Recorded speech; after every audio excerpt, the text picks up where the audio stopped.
The rare rain fell over the Arizona desert like God's reluctant tears. Each drop hissed against the parched earth, raising tiny plumes of dust before disappearing, too little to quench the land's endless thirst. Inside a makeshift shelter of canvas and weathered wood, Sullivan Reed worked in desperate silence. Blood covered his hands up to the wrists.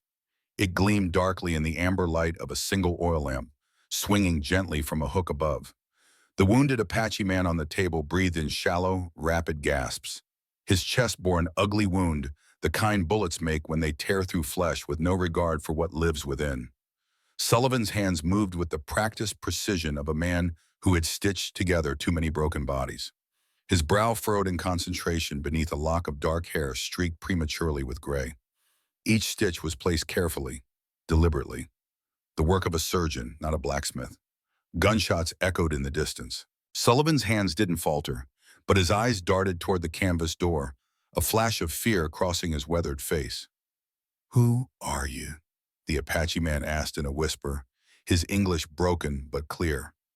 Sullivan paused, needle poised midair. The lamplight caught the exhaustion etched into the lines around his eyes that had seen too much death, too much suffering. "Just a man trying to do right," he answered softly, injecting a homemade pain remedy into the man's arm. "Now be still." For an instant, the present faded, and Sullivan was elsewhere, surrounded by Union blue uniforms, the air thick with gunpowder and the metallic smell of blood. Young men screaming as he cut through flesh without enough morphine to dull their pain. His military surgeon's coat spattered with gore, his hands moving mechanically from one broken body to the next, knowing many would die despite his best efforts. The sound of approaching horses yanked him back to the present. Hooves pounded against hard-packed earth, growing louder. Sullivan quickened his pace, tying off the final stitch with practiced efficiency. "Go," he told the Apache man, hastily wiping blood from his hands. "Through the back.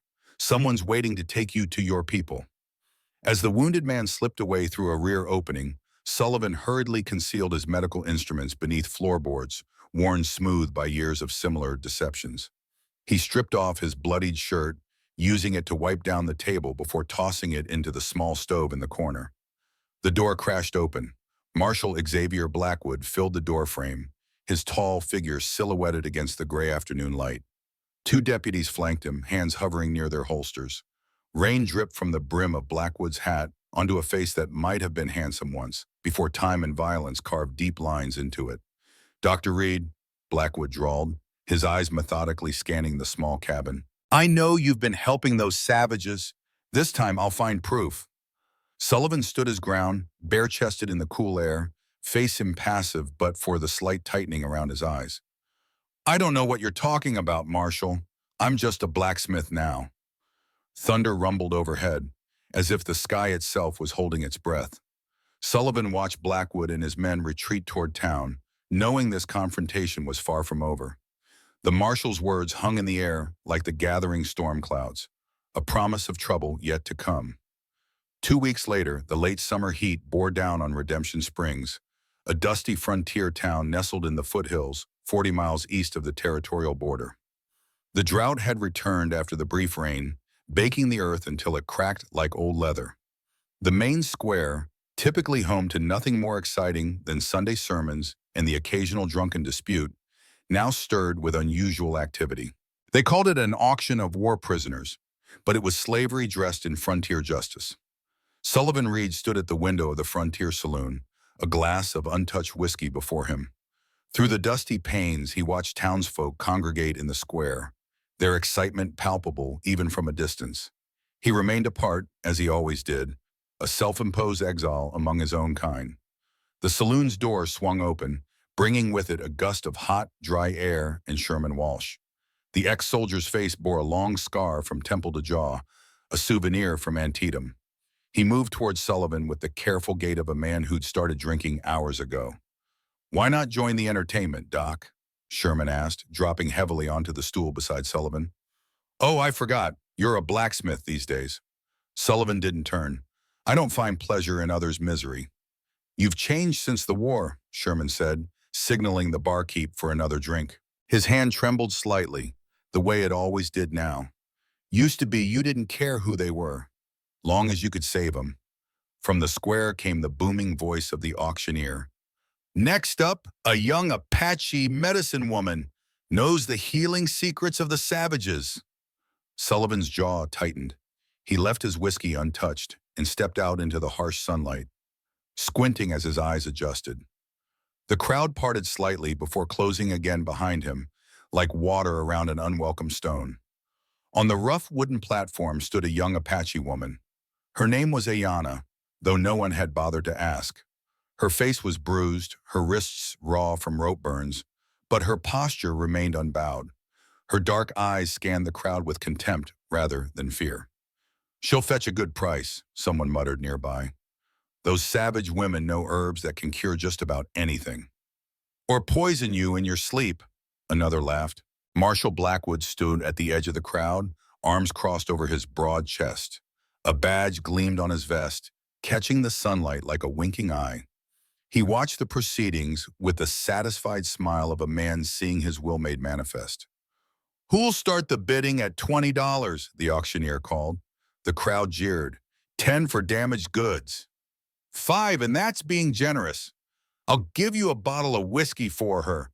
Sullivan stepped forward. $2. The square fell silent, faces turning toward him in surprise, then erupting in laughter. $2? The auctioneer repeated incredulously. Why, that wouldn't buy her meal for the day. $2, Sullivan said again, voice carrying across the suddenly quiet square. Blackwood's smile vanished. Dr. Reed wants a slave at the price of a dinner, he called out, voice laden with mockery. Perhaps he needs cheap help tending his forge. Sullivan approached the platform, aware of every eye upon him. He placed 2 silver dollars on the auctioneer's table. The coins gleamed in the sunlight, oddly beautiful against the rough wood. I'm not buying a slave, he said, loud enough for all to hear. I'm buying her freedom. With that, he climbed the steps to the platform and cut Ayana's bonds with a small knife from his pocket. She rubbed her wrists, eyes wary as they met his. Why? She asked, so softly only he could hear. Because I couldn't save enough of them, Sullivan answered, his voice equally quiet. Ayana's gaze was unflinching. You'll regret this. I am not your property. I hope not, Sullivan replied, leading her from the platform as the crowd parted, their whispers following like shadows. Blackwood's cold eyes tracked them as they passed. Careful, Reed, he called out. Those savages are like rattlesnakes. Bite the hand that feeds them. Sullivan paused, meeting the marshal's gaze. Then perhaps we shouldn't give them reason to bite. Sullivan Reed's forge stood at the edge of town, where civilization began to fray into wilderness. Unlike the clustered buildings of Redemption Springs, it sat alone, as if neither town nor desert quite claimed it. Smoke rose perpetually from its chimney, and the rhythmic clang of hammer on anvil marked the passing hours more reliably than the church bell. Behind the main workshop area, separated by a heavy canvas curtain, lay Sullivan's private quarters, a small, sparse room that suggested its occupant viewed sleep as merely a necessity rather than comfort. A narrow bed, a washstand, and bookshelves filled not with poetry or novels, but medical texts. A locked wooden chest sat at the foot of the bed, its brass fittings gleaming dully in the low light. Ayana refused to enter. She sat instead on the rough wooden bench outside, back straight, eyes alert. Sullivan left water and food beside her without comment, then returned to his work.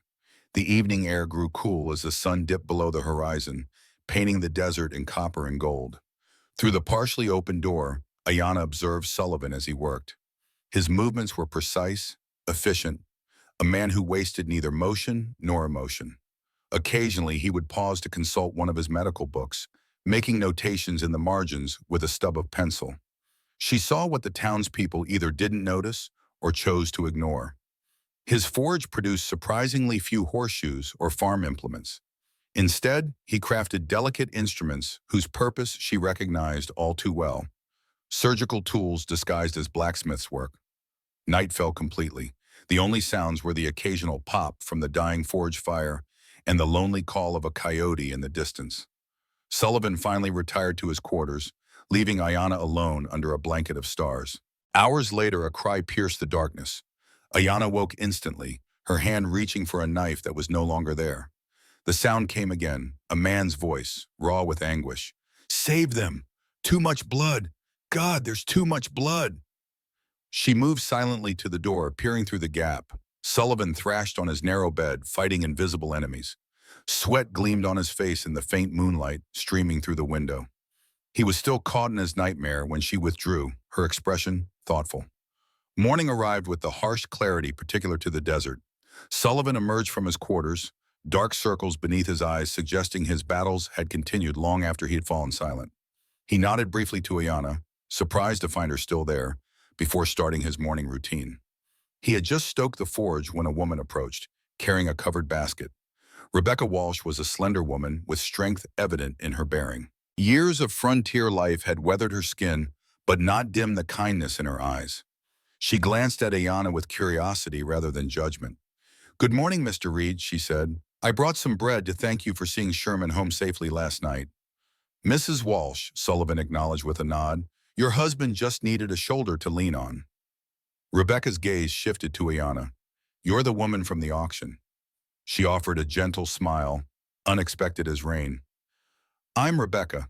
My husband came back from the war, not quite the same as when he left. Something passed between the two women then, a recognition of shared burdens, though carried differently. The moment was broken by the sound of running feet. Tommy Walsh, a boy of 8, with his father's eyes and his mother's smile, burst into the yard. His small face was contorted in pain, his right arm swollen and discolored. Mama, he cried, snake bit me by the creek. Rebecca grabbed her son, voice rising in panic. Sullivan! Tommy began to convulse, foam gathering at the corners of his mouth.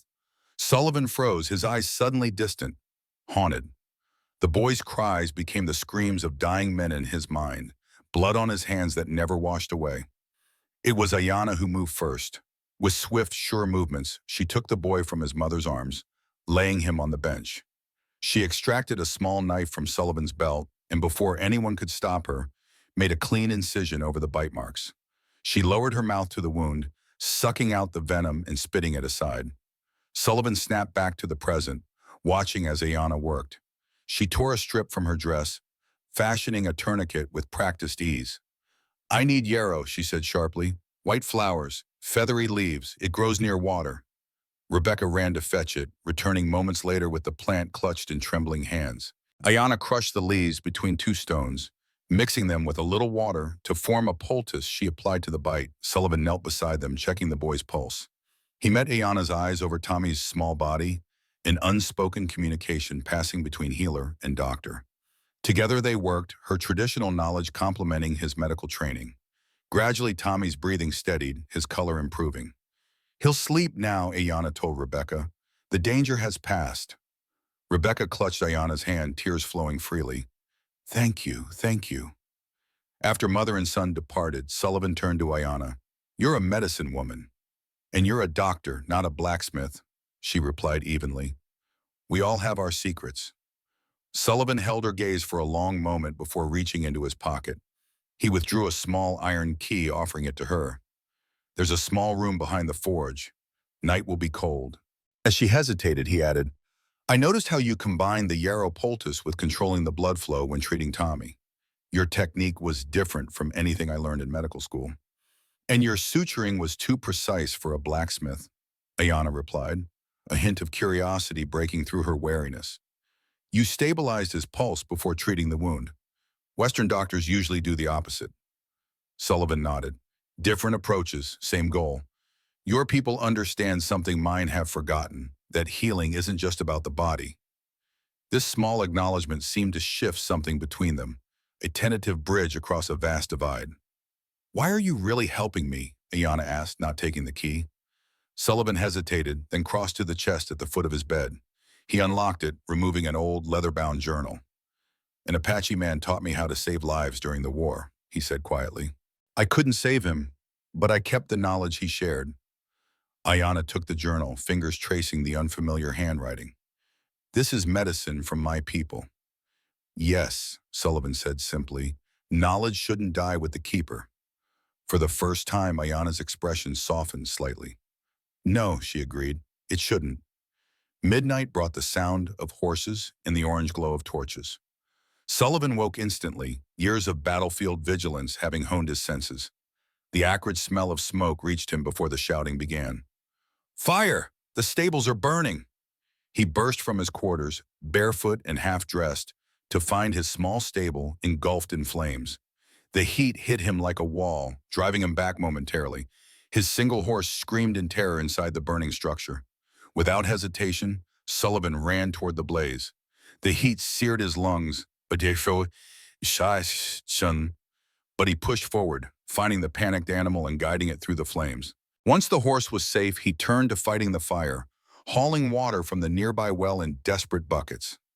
Ayana appeared beside him, her movements quick and efficient as she joined his efforts. Together they formed a line, passing buckets between them in silent coordination. From the shadows of nearby buildings, townspeople watched. Some pointed, others whispered, but none stepped forward to help. In the distance, half concealed by darkness, Noah Carter observed the scene, his dark face illuminated briefly by the flames. His expression was complex, regret mingled with resignation. When the fire finally died, leaving only smoldering ruins, Sullivan stood amidst the ashes, soot streaking his face and arms. The smell of burned wood and hay hung heavy in the pre-dawn air. Ayana knelt among the debris, her keen eyes searching. She uncovered something from the ashes. An arrow, its shaft partially burned, but its distinctive markings still visible. This is from my tribe, she said, voice low with anger and pain. But it's been altered, marked with the sign of a traitor. She held the arrow up, showing Sullivan the modified notch pattern. This is how they mark those who betray the tribe. I know who did this, she continued. Blackwood and his men. He's using my brother, Dakota, to find the sacred medicine of our people. Sullivan's expression darkened at the mention of Blackwood's name. Dakota? Your brother? Blackwood captured his wife and son, using them as hostages to force his cooperation, Ayana explained bitterly. I was caught trying to rescue them. Sullivan's gaze remained fixed on the dying embers. Blackwood was my captain during the war. Afterwards, he became marshal and began his hunt for Apache people. Why? Ayana asked, studying Sullivan's face in the fading firelight. His wife died from illness, Sullivan replied quietly, a disease no doctor could cure. It drove him to obsession with the idea of a medicine that could heal anything. Ayana's eyes narrowed in suspicion. And your place in all this, doctor? Sullivan looked up, his face half in shadow, half illuminated by the last of the flames. A man trying to atone, he answered simply, and perhaps the only fool willing to stand against Blackwood. The eastern sky began to lighten, the first pale streaks of dawn appearing. Sullivan surveyed the destroyed stable, taking stock of what little remained. We need to leave Redemption Springs, he said finally. Blackwood's sending a message. Next time, it won't be just the stable. We? Ayana questioned. I have medicines, supplies, a horse, Sullivan said. You have knowledge of the land and your people. Together, we might find your mother and brother before Blackwood does more harm. Ayana considered him, her face unreadable. Why should I trust you? You shouldn't, Sullivan replied honestly. But right now, we share the same enemy. Sometimes that's enough. They gathered what they could salvage. Medicines, food, Sullivan's medical instruments disguised as blacksmith's tools. As they prepared to leave, Ayana paused, looking back at the town beginning to stir in the early morning light. These people watched as my people were auctioned like cattle, she said quietly. They watched your stable burn and did nothing. Why do you live among them? Sullivan secured his medical bag to the saddle before answering. Sometimes it's easier to hide in plain sight, and sometimes a person needs to be reminded of what they're trying to atone for. The sun rose fully as they departed, Sullivan leading his horse with Ayana walking beside him. They left Redemption Springs behind, heading north toward the mountains where rumors placed Blackwood's secret camp. Neither looked back at the town that had never truly been home to either of them. Dawn painted the eastern sky in watercolors of pink and gold as Sullivan and Ayana left Redemption Springs behind. They traveled northward, following game trails rather than the established road. Sullivan led his horse, now carrying their meager supplies, while Ayana moved with the silent grace of someone born to the wilderness. By midday, the desert gave way to scrubland dotted with juniper and pinyon pine. The air cooled as they gained elevation, the relentless sun tempered by occasional cloud cover. They spoke little, each lost in private thoughts, the rhythm of their footsteps marking time. As afternoon waned, Sullivan finally broke the silence. "There's a spring about 2 miles ahead. We can make camp there for the night." Ayana nodded, her eyes constantly scanning their surroundings. "You know this area well." "I was stationed here during the war," Sullivan replied, his tone carefully neutral. "Terrain becomes important when lives depend on it." They reached the spring as twilight descended, a small oasis hidden in a rocky alcove.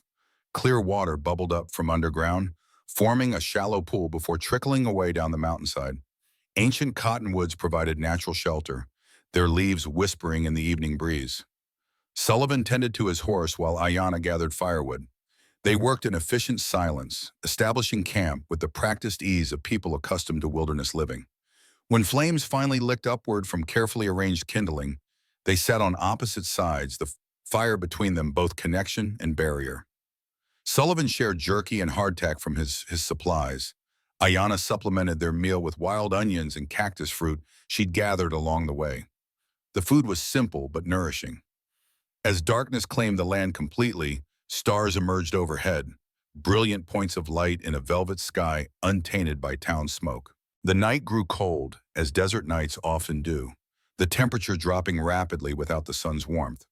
Sullivan wrapped himself in a threadbare blanket, using his saddle as a pillow. Sleep came reluctantly, and when it did, it brought no peace. Hours later, he jerked awake, a name on his lips. "Elizabeth." "God forgive me." He sat up, disoriented, heart racing. Across the dying embers, he found Ayana watching him, her expression unreadable in the dim light. She hadn't slept, or perhaps his cries had woken her. Without a word, she rose and moved to the saddlebags, extracting a small pouch. She sprinkled dried herbs into a tin cup, added water, and set it near the coals to heat. When the liquid steamed, she offered it to Sullivan. "For dark dreams," she said simply. Sullivan took the key, inhaling the unfamiliar earthy aroma. "Thank you," he said, the words awkward on his tongue. They sat in silence as he sipped the bitter tea. Its warmth spread through him, gradually slowing his still racing heart. "Your people," he said finally. "Tell me about them." Ayana studied him for a moment as if deciding how much to share. "My mother, Tallulah, was a great healer of our tribe," she began. "She kept the knowledge of the sacred medicine." "The medicine Blackwood seeks?" Sullivan asked. "Yes, but it's not what he imagines," Ayana replied. "Not magic or spells. It's a combination of herbs, faith, and prayer." She described her childhood in the shadow of the mountains, where her people had lived for generations. How her mother had taught her the healing ways, recognizing in her the same gift. How her brother, Dakota, had chosen the path of a warrior instead, becoming skilled with bow and knife. "Then the soldiers came," she said, her voice hardening, "led by a man called Blackwood. They claimed to seek peace talks, but instead brought destruction." Her eyes grew distant, seeing not the campfire before her, but flames of a different kind. "They came at dawn. I remember the mist still clinging to the ground when the first shots rang out. Our warriors had no chance to organize a defense. They rode through on horseback, torching the dwellings where children still slept." She drew a deep breath, steadying herself. "They claimed they were hunting renegades, but they shot anyone who ran. My mother was dragged from our home, her medicines scattered and trampled. When Dakota tried to defend her, a soldier struck him with a rifle butt. I watched from where I had hidden beneath a fallen lodge cover. I saw Blackwood himself give the order to burn our sacred healing space. Generations of knowledge reduced to ash in minutes." Sullivan sat motionless, the guilt written plainly across his face. 17 died that day," Ayana continued, "including our chief and 3 children. Those who survived were separated, the stronger ones taken for labor, the healers for questioning, families torn apart with no regard for blood ties or human dignity." Sullivan shifted uncomfortably, his gaze fixed on the fire rather than her face. "They burned our village," Ayana continued, "killed many, took others prisoner for their experiments. My mother was among those taken. Dakota and I escaped, but separately. I spent months searching for him only to discover he'd been forced to help Blackwood find other Apache to capture. She looked directly at Sullivan now. You know about the attack on my village, don't you? Sullivan met her gaze, his face carved with shadows both from the firelight and from within. I was the unit surgeon, but I didn't know Blackwood intended to attack civilians. When I found out, I tried to stop it. He looked down at his hands, hands that had saved lives but had also, through inaction, allowed others to be taken. We were told it was a military operation against hostile warriors planning attacks on settlements. Blackwood briefed us the night before, showing maps of supposed weapons caches and warrior positions. Sullivan's voice grew quieter. By the time I realized it was a peaceful village, when I saw women and children fleeing, the attack was already underway. I confronted Blackwood, told him this wasn't what we had agreed to. His fingers unconsciously traced the scar on his arm. He said if I couldn't stomach the necessities of civilization's advance, I was welcome to join the savages. He met Ayana's gaze directly now. I began treating the wounded Apache, regardless of his orders. When Blackwood saw me helping an elderly man, a healer showing me how to use native plants for the injured, he flew into a rage, said I was betraying my oath to the army, to my race. That's when I knew his true purpose wasn't security, but something more personal. His obsession with your people's medicine had twisted his duty into something unrecognizable. He rolled up his sleeve, revealing a long, jagged scar that ran from wrist to elbow. Blackwood wasn't pleased with my intervention.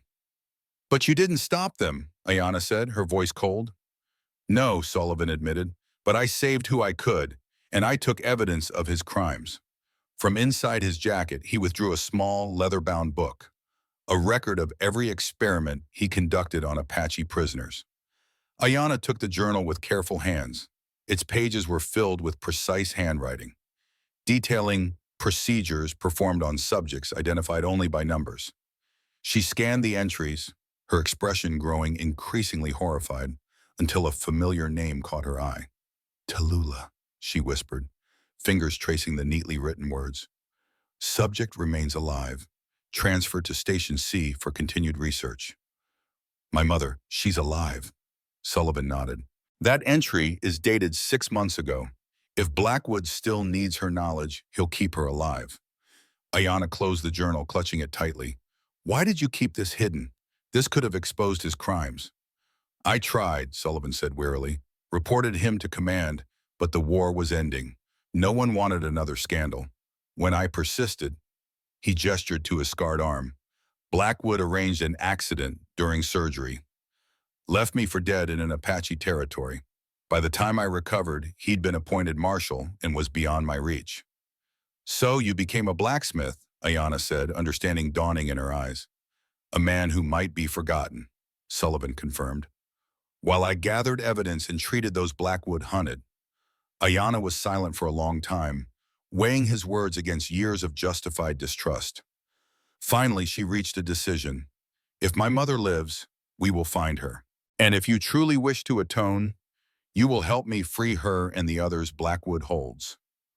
I will, Sullivan promised, or die trying. As night fell completely, the stars continued their slow wheel overhead, indifferent to the human dramas playing out beneath their eternal gaze. They broke camp at first light, continuing northward as the terrain grew increasingly rugged. The first day's journey took them through a narrow canyon that wound like a snake between towering red rock formations. By sunset, Sullivan estimated they had covered only 6 miles as the crow flies, though they had walked nearly twice that distance navigating the difficult path. We'll reach the high meadow by midday tomorrow, Sullivan told the others as they made camp beneath an overhanging cliff. From there, it's another half-day's descent to Hope's Creek Valley. Dakota studied the jagged horizon. And if Blackwood's men follow? This route is known to few outside the Apache, Sullivan replied. One of the many things your grandfather taught me. The main trail is 10 miles west, longer but easier riding for men on horseback. The path narrowed, forcing them to walk single file along rocky ledges where one misstep meant certain death. By mid-afternoon, they descended into a sheltered valley where a small settlement nestled against the mountainside. Hope's Creek was hardly more than a collection of rough cabins clustered around a general store and a modest church. Unlike Redemption Springs, it had no saloon or sheriff's office. just a community of hardworking people living on civilization's edge. Sullivan and Ayanna approached cautiously. As they neared the first cabin, an elderly woman emerged, shading her eyes against the sun. Clara Gibson stood straight despite her 60 years, her silver hair pulled back in a severe bun. Sharp eyes assessed the newcomers from a face weathered by decades of frontier life. "Sullivan Reed?" she called, disbelief coloring her voice. "Lord above, I thought you died at Ghost Canyon." "Nearly did, Clara," Sullivan replied, removing his hat in respect. "You're still out here on the frontier, I see." "Jacob loved this land," she said simply, referring to her late husband. "And after he passed, I stayed to help those who need it." Her gaze shifted to Ayanna, curious but not unkind. "You've brought company." Before Sullivan could respond, another woman appeared in the doorway behind Clara. Morningstar was younger, perhaps 35, with the unmistakable features of Apache heritage. Her dark eyes widened slightly upon seeing Ayanna. "Please come inside," Clara invited. "No doubt you've traveled far and could use rest." The cabin interior was modest but comfortable, walls adorned with dried herbs and simple handicrafts. A quilt of intricate design covered the small bed, its patterns clearly Apache in origin. Sullivan noted the blending of two cultures throughout the space. Jacob Gibson's Bible on a shelf beside what he recognized as a medicine bundle. Morningstar brought them water in clay cups, her movements graceful and unhurried. As Ayanna drank, the other woman gently touched the woven bracelet on her wrist. "Northern Star pattern," Morningstar observed quietly. "You're from the Northern tribe. I'm sorry for what happened to your village." Ayanna's surprise showed briefly. "You know of it?" "News travels even here," Morningstar replied. "I was born to the mountain people, but married Jacob's son before he died in the war. Clara took me in when others would have cast me out." Clara waved away the implied praise. "Family is family, regardless of blood." She turned to Sullivan. "Now, what brings a supposedly dead Army surgeon and an Apache healer to my doorstep?" "Can't be coincidence." Sullivan explained their search for Tallulah and Dakota, carefully omitting details that might put the women at risk. Clara listened without interruption, her expression growing graver with each word. "Blackwood," she sighed when he finished. "That man's soul turned dark long before the war ended." "You know him?" Ayanna asked sharply. "Everyone in these parts knew Xavier Blackwood," Clara replied. "He was stationed here for years, a good soldier once before grief poisoned him." Morningstar spoke up, her voice soft but clear. "There are rumors of a camp near Eagle Peak, where the marshal keeps Apache prisoners of value, those he thinks possess knowledge worth extracting." Sullivan leaned forward. "Have you heard anything about the sacred medicine Blackwood seeks?" Clara rose without answering, crossing to an old trunk in the corner. She removed a folded paper from within, yellowed with age and creased from multiple readings. "Perhaps this is what you need," she said, handing the letter to Sullivan. He unfolded it carefully, recognizing the handwriting immediately. It was addressed to Clara, dated 3 years prior. "Dearest Mrs. Gibson, I write in desperation, knowing your kindness to all people regardless of origin. I fear for my brother's soul. Xavier saved me using a strange medicine from an Apache healer, but now he's become obsessed with finding its source. I fear he will do terrible things in this pursuit. When we were stationed there, you showed such compassion to the native people. Please, if you have any influence with Xavier, urge him to abandon this path before it consumes him entirely. With deepest respect, Elizabeth Blackwood." Sullivan's hand trembled slightly. "Elizabeth? She was alive then?" "Not anymore, I'm afraid," Clara said sadly. "She passed last year when her illness returned. Her death pushed Xavier further into madness." "Elizabeth Blackwood," Sullivan murmured, more to himself than the others. "My first failure as a doctor." Clara studied him with knowing eyes. "So that's the connection. You treated her during the outbreak." Sullivan nodded, memories washing over him like a physical pain. "Pneumonia during that terrible winter. Nothing I tried worked. She was slipping away." "Until an Apache prisoner shared his knowledge," Ayanna finished for him, understanding dawning. "The sacred medicine saved her." "Not as Blackwood imagines it," Sullivan clarified. "A combination of herbs, proper care, and perhaps faith."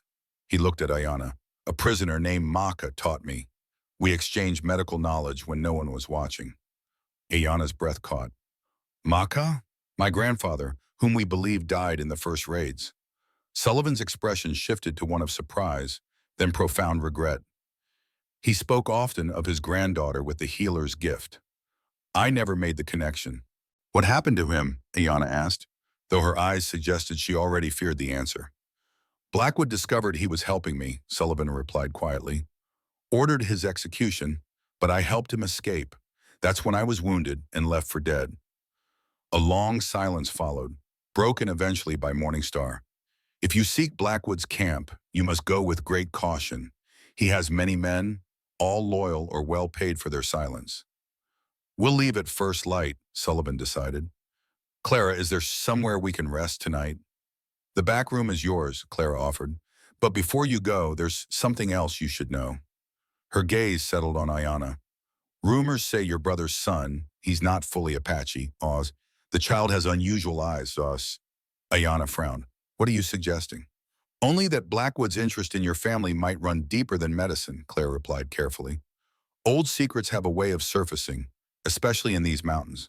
As night fell over Hope's Creek, Sullivan and Ayanna retired to the small room Claire offered, each processing the new information in silence.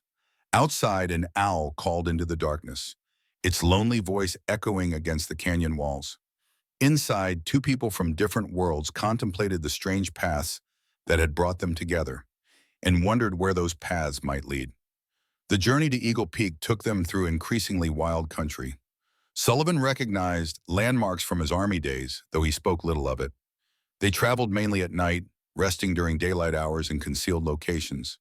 Twice they spotted riders in the distance, wearing the distinctive hats of Blackwood's deputies, and twice they hid until danger passed. 4 days after leaving Hope's Creek, they encountered a hunting party, 3 men skinning an elk in a small clearing. Sullivan and Ayanna concealed themselves in dense underbrush, close enough to overhear their conversation. Marshall's offering $50 for information on that Apache woman, one said, wiping blood from his knife. Says she's dangerous. Heard she's traveling with a white man, another replied. Traitor to his own kind. Blackwood wants him alive, though. Got a whole camp up near Split Rock Canyon, the third added. Never seen so many soldiers outside wartime. Whatever Blackwood's hunting must be valuable. Sullivan and Ayanna exchanged glances. Split Rock Canyon was less than a day's journey north, closer than they'd expected to find Blackwood's operation. That night, they made a cold camp in the shelter of a massive boulder, not risking a fire that might betray their position. The new moon offered perfect darkness for what they planned next, reconnaissance of Blackwood's camp. They approached cautiously, leaving Sullivan's horse secured a safe distance away. The canyon formed a natural fortress, with steep walls broken only by a narrow entrance guarded by 2 armed men. Beyond them, lamplight revealed a collection of tents and one sturdy cabin, Blackwood's headquarters, Sullivan guessed. They circled the perimeter, finding a steep but navigable path that led to an overlooking ridge. From this vantage point, they could observe the entire camp. Guards patrolled at regular intervals, but their pattern was predictable, a sign of complacency. Below, a figure emerged from the main cabin. Even in the dim light, Blackwood's tall frame and authoritative bearing were unmistakable. He was followed by Noah Carter, a dark-skinned man whose posture suggested military training despite his civilian clothes. Sullivan's jaw tightened. Carter, he whispered. Blackwood's right hand, former slave, Blackwood, saved during the war. They strained to hear the conversation below. Have you found them yet? Blackwood demanded. Not yet, sir, Noah replied, but there's word of an Apache woman and Reed heading north. Find them, Blackwood ordered. I need that doctor. He knows how that medicine works. He saved Elizabeth with it. Noah hesitated. And if they won't cooperate? Then make them cooperate, Blackwood replied coldly. This is about salvation, Noah. Theirs and ours. The men moved out of earshot, continuing their patrol of the camp. Sullivan and Ayanna retreated silently, making their way back to their hidden campsite. Only when they were safely away did they speak. He's still obsessed with saving Elizabeth, Sullivan said, troubled, even though she died last year.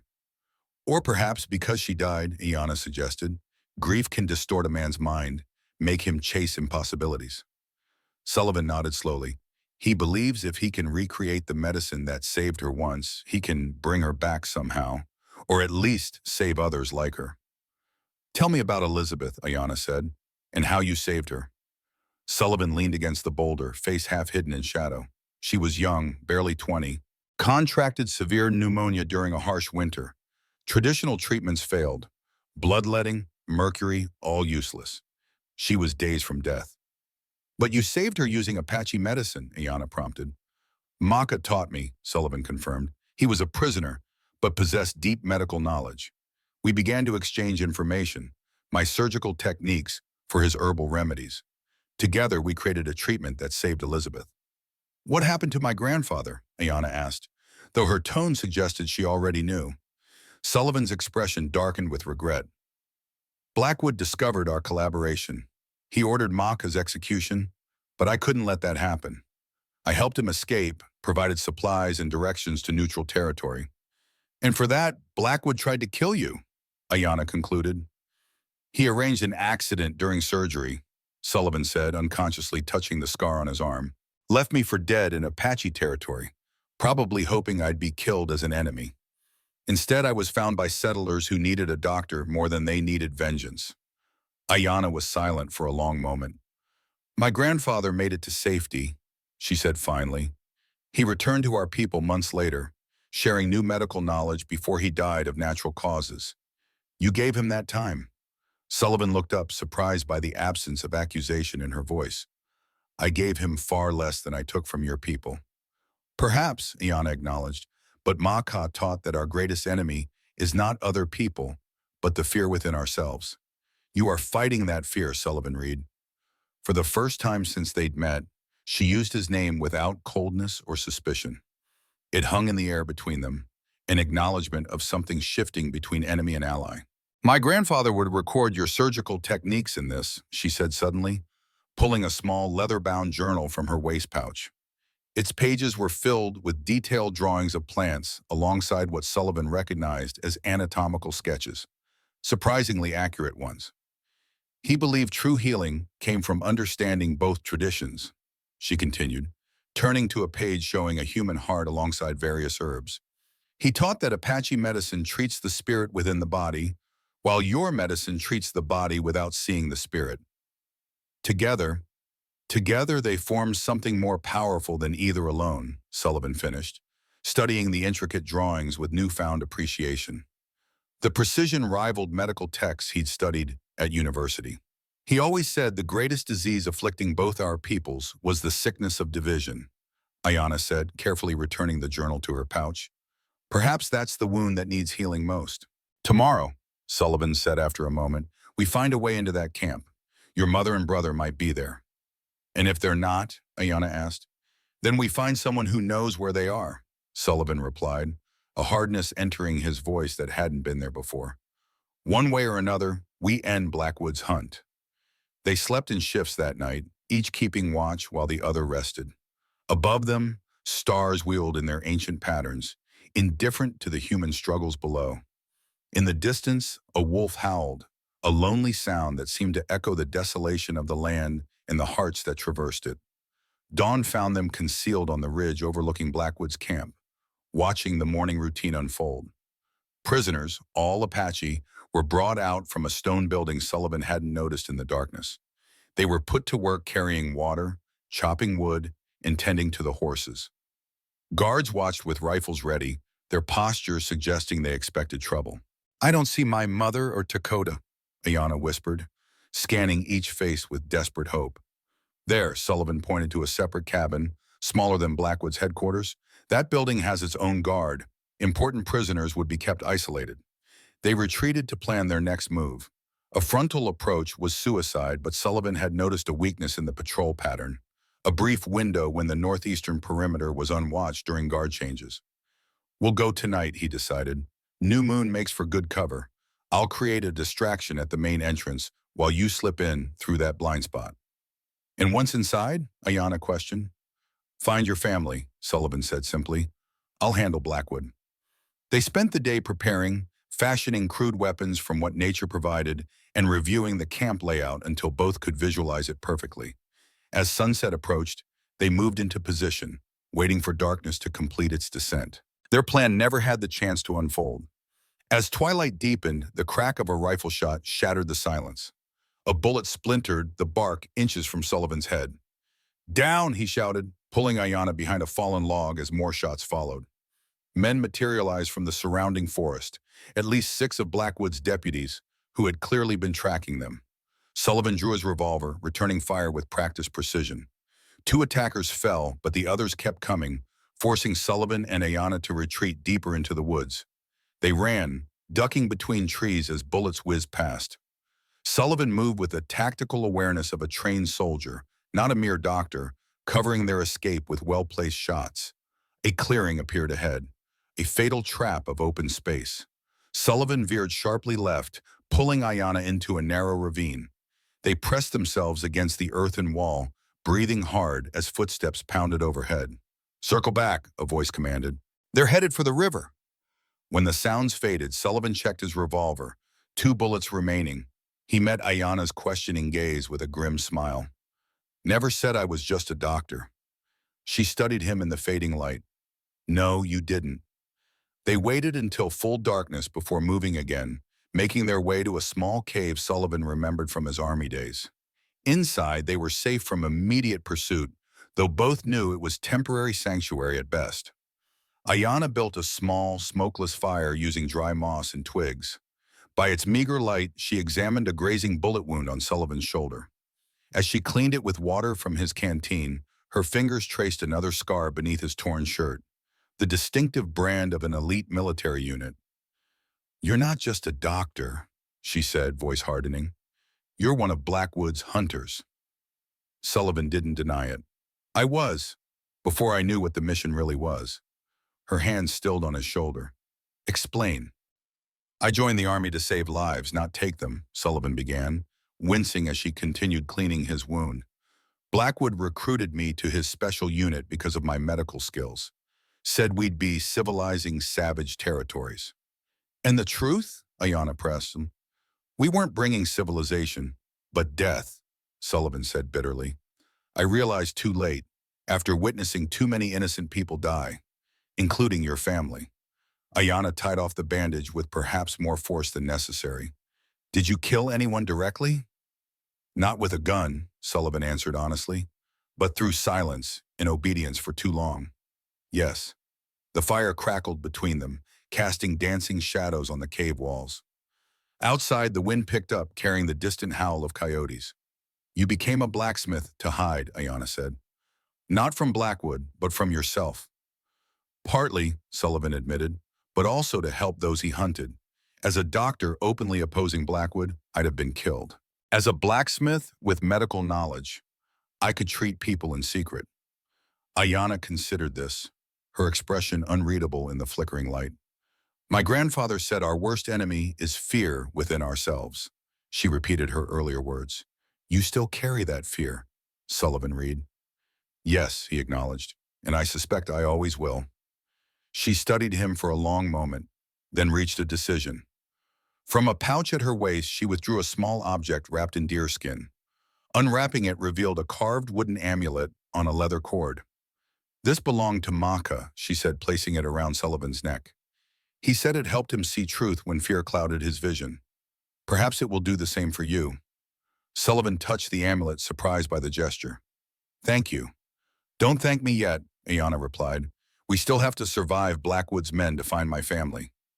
As if summoned by her words, voices echoed outside the cave, searchers drawing closer. Sullivan and Ayanna exchanged glances, both knowing their brief respite had ended. Whatever confessions and truth they'd shared would have to wait. Survival came first. Sullivan checked his revolver one last time. "Stay behind me. When I engage them, run east toward the river. I'll find you there." "We go together," Ayanna countered, producing a knife she'd taken from one of their attackers, "or not at all." Before Sullivan could argue, the voices grew louder. They pressed themselves into the shadows, waiting as footsteps approached the cave entrance. Sullivan's hand found Ayanna's in the darkness. Squeezing once, a silent promise that whatever came next, they would face it as allies, not enemies. Outside, a torch flared, illuminating the night with dangerous light. Its bearer stepped toward the cave, rifle ready, unaware that inside waited 2 people who had nothing left to lose and everything to fight for. The torchbearer never reached the cave entrance. A piercing whistle from deeper in the forest drew him and the other searchers away, buying Sullivan and Ayanna precious time to slip away in the opposite direction. They moved silently through the underbrush, using every shadow and natural feature for concealment. By midnight, they had put considerable distance between themselves and their pursuers. The forest thinned, giving way to a pine-dotted meadow bathed in starlight. Sullivan led them to a fallen tree beside a small stream, its trunk providing both shelter and a vantage point. "We're safe for now," he said, keeping his voice low. "They won't continue searching until daylight." Ayanna drank from the clear stream, then wet a cloth to clean the soot and dirt from her face. "How did they find us?" "Not by chance," Sullivan replied grimly. "Someone's tracking us specifically. Probably Noah Carter. He was a scout during the war, one of the best I've ever seen." They ate sparingly from their dwindling supplies, conserving strength for what lay ahead. Sullivan suggested they continue eastward toward a different mountain pass, one that might lead them to Blackwood's main camp by a route their pursuers wouldn't expect. As they prepared to move on, Ayanna suddenly froze, her attention caught by markings on a nearby tree. She approached slowly, fingers tracing symbols carved into the bark. "These are Apache trail signs," she said, voice tight with emotion. "My brother's work." Sullivan joined her, examining the careful notches. "What do they say?" "Mother lives, child captive. Follow North Star," Ayanna translated. "Dakota left this for other Apache to find. He didn't know I would be the one to see it." Hope and renewed determination filled her eyes. "My mother is alive, and Dakota is trying to help her escape." They followed the trail signs, discovering more at irregular intervals. Each carried fragments of information, directions, warnings about guard positions, mentions of the pale child that Ayanna assumed must be Dakota's son. Near dawn, they found shelter in a dense thicket, both exhausted but unwilling to rest while so close to their goal. The latest trail sign had indicated they were less than half a day's journey from where Dakota believed their mother was being held. As they huddled together for warmth in the pre-dawn chill, Sullivan noticed Ayanna shivering despite the blanket wrapped around her shoulders. Without comment, he removed his coat and placed it over her, earning a surprised glance. "You need it more," she started to protest. "I've endured worse cold," he assured her. "During the war, we sometimes went days without proper shelter." Ayanna accepted the coat with reluctant gratitude. "Tell me more about the war, about you." Sullivan was silent for so long she thought he wouldn't answer. When he finally spoke, his voice was low and distant, as if recalling images he'd rather forget. "I was a surgeon at Antietam, Gettysburg, Cold Harbor, places where men died in such numbers we couldn't even count them properly. I patched up soldiers just so they could return to battle and be wounded again. Or killed." He described the endless flow of broken bodies, the screams of men undergoing amputation with insufficient anesthesia, the infections that claimed more lives than bullets. How he'd developed techniques to save those conventional medicine declared hopeless. "Blackwood noticed my work," he continued, "recruited me to his special unit after I saved several men in his command. Said my skills could serve a greater purpose." "And that purpose was," Ayanna prompted. "Officially, we were securing territories, gathering intelligence on hostile tribes," Sullivan replied. Unofficially, Blackwood was obsessed with native medicine even then. He'd seen tribal healers cure ailments that baffled army doctors, wanted to acquire that knowledge by any means. "By capturing healers," Ayanna concluded, "like my mother." Sullivan nodded. "I didn't know that initially. When I discovered the truth that we weren't there to negotiate but to capture or kill, I confronted Blackwood. He laughed, said I was naive, that progress required sacrifice." "What happened then?" Ayanna asked, though she suspected she knew. "I began secretly treating Apache prisoners, learning their methods while sharing mine. Your grandfather Maka became my teacher and friend. When Elizabeth fell ill, Blackwood himself begged me to try savage medicine to save Ekiviaver. And it worked," Ayanna said. "Yes, but not as Blackwood understood it," Sullivan explained. "The herbs alone weren't enough. It required knowledge of how to use them, when to harvest, how to prepare. Spiritual elements Blackwood dismissed as superstition were integral to the healing. After Elizabeth recovered, Blackwood became even more determined to possess the complete knowledge. He ordered raids on villages, interrogated captives, all seeking what he called the sacred medicine. Sullivan's expression darkened. When I objected, tried to stop him, well, you've seen the scars. Ayana studied him in the growing light of dawn, seeing not just the physical scars, but the deeper wounds beneath. Why continue opposing him? Why not simply leave, start a new life elsewhere? Because I'm partly responsible for what he became, Sullivan admitted.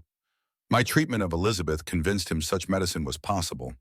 And because, he hesitated, then continued with difficulty, because I failed to save someone else I cared about. I won't fail again. The sun crested the horizon, its first rays filtering through the pine branches above. In that gentle light, Sullivan's face appeared younger, unburdened briefly by the weight of his past. We should move, he said, rising and offering Ayana his hand. Your mother and brother have waited long enough for rescue. She took his hand, allowing him to help her up. And Blackwood has waited long enough for justice. Together they continued northward, following Dakota's trail signs toward a confrontation years in the making.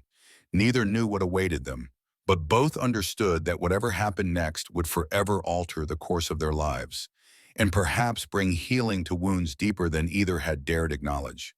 By midday, they reached a secluded glen where a small stream tumbled over moss-covered rocks. Dakota's trail signs had led them here, with instructions to wait. Sullivan established a defensible position while Ayana searched for specific plants her mother had taught her would provide strength and clarity. They waited through the afternoon, tension growing with each passing hour. As sunset approached, Sullivan's instincts warned him they were not alone. He signaled silently to Ayana, who immediately took cover behind a large boulder. From the underbrush emerged a slender Apache woman, moving with the cautious grace of someone expecting danger at every turn. Her face was gaunt, her clothes torn, but her eyes remained alert and defiant. When she saw Ayana, those eyes widened in recognition. "Nadina," Ayana whispered, stepping from her hiding place. The women embraced briefly before Nadina pulled away, glancing nervously over her shoulder. "We must be quick," she said in Apache. "They search for me." Sullivan kept watch as Ayana helped Nadina to the stream. The woman drank greedily, then sank to the ground, exhaustion finally claiming her. Despite her obvious fatigue, her gaze remained wary when it fell on Sullivan. "He is friend," Ayana assured her in their language. "He helps us against Blackwood." Nadina accepted this with a slight nod, too tired to question further. "Dakota," she managed, switching to broken English. "They catch him, try to escape with child." "Kel?" Ayana asked urgently. "Your son?" "Yes," Nadina confirmed. "Blackwood keep him close. Use him to make Dakota obey." Sullivan joined them, keeping a respectful distance. "Is she injured?" he asked Ayana. "Exhaustion and hunger mainly," Ayana replied, examining Nadina more carefully. "Some bruising, but nothing broken." They shared their limited provisions with Nadina, who ate slowly, as if unaccustomed to regular meals. Color gradually returned to her face, and with it, greater lucidity. "How did you escape?" Ayana asked, once Nadina had eaten. "Dakota create distraction," she explained. "Guards chasing Apache prisoners who run. I slip away in confusion. Dakota say find safe place. He will come with Kale when can." Sullivan knelt beside them. "Can you tell us about Blackwood's camp? How many men? Where they keep the prisoners?" Nadina described a compound larger than the outpost they had observed earlier. A main building surrounded by several smaller structures, all heavily guarded. The Apache prisoners were kept in a stone building to the north, while Tallulah was held separately in Blackwood's own quarters. "He questioned her every day," Nadina said, her voice hardening. "About medicine, about healing. She tell nothing." "And Dakota?" Ayana asked. "How is my brother treated?" Nadina's expression darkened. "Blackwood need him. Use him to find other Apache, to translate, but not trust him. Keep Kale always close, like shield." Sullivan exchanged glances with Ayana. Using a child as leverage was despicable, but not surprising given what they knew of Blackwood. As night fell completely, Nadina's exhaustion overcame her, and she drifted into restless sleep. Sullivan and Ayana moved a short distance away to speak privately.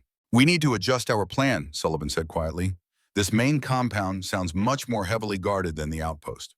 We cannot wait, Ayana insisted.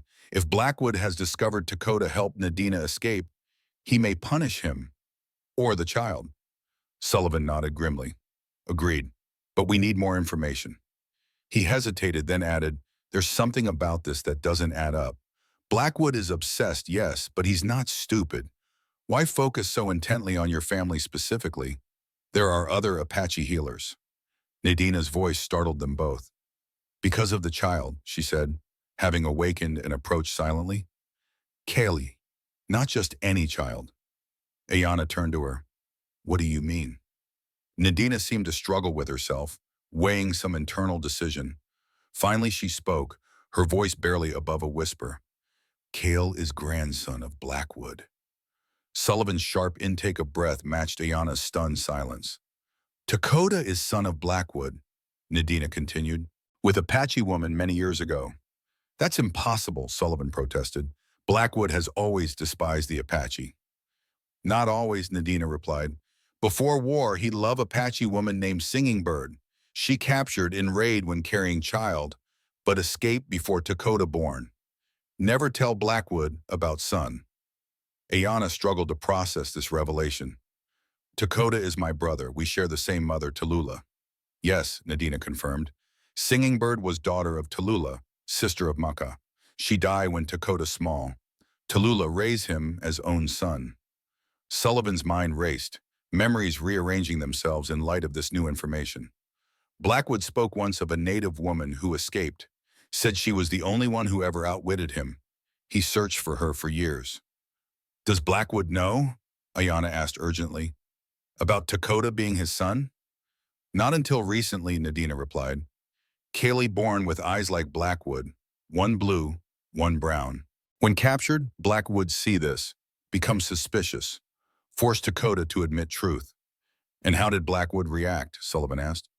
With rage, Nadina said simply. Then strange quiet. Now he keep Dakota close, but not as prisoner, not as son, like property. Sullivan rose, pacing the small clearing as he absorbed the implications. This changes everything. If Blackwood knows Dakota is his son, he won't kill him. Not directly, at least. But he can't acknowledge him either. Not publicly. It would undermine everything he claims to stand for. And my mother? Ayana pressed. What does this mean for her? She's the link, Sullivan realized. The living proof of Blackwood's past relationship with an Apache woman. He can't let that become known, but he also needs her knowledge of the sacred medicine. Nadina nodded solemnly. Blackwood tell Dakota he will free Tallulah if he help find medicine. But Dakota not believe. Say Blackwood will kill all who know his secret once he has what he wants. Her eyes grew haunted. Blackwood different during attack on our village. I there too, visiting from my band. When soldiers find medicine lodge, Blackwood become like man possessed. He order every herb, every root collected, not burned. Make Dakota's mother identify each one while he write in book. Other soldiers killing, burning, but Blackwood only want medicine. Nadina's voice dropped even lower. He recognized something in Dakota, maybe see himself, though not know why then. When others take prisoners away, he keep Dakota separate, question him for days about healing ways. Not until later, when see Kaylee's eyes, that Blackwood begin to suspect truth. Sullivan and Ayana exchanged glances, the connection between Blackwood's personal obsession and the attack becoming clearer.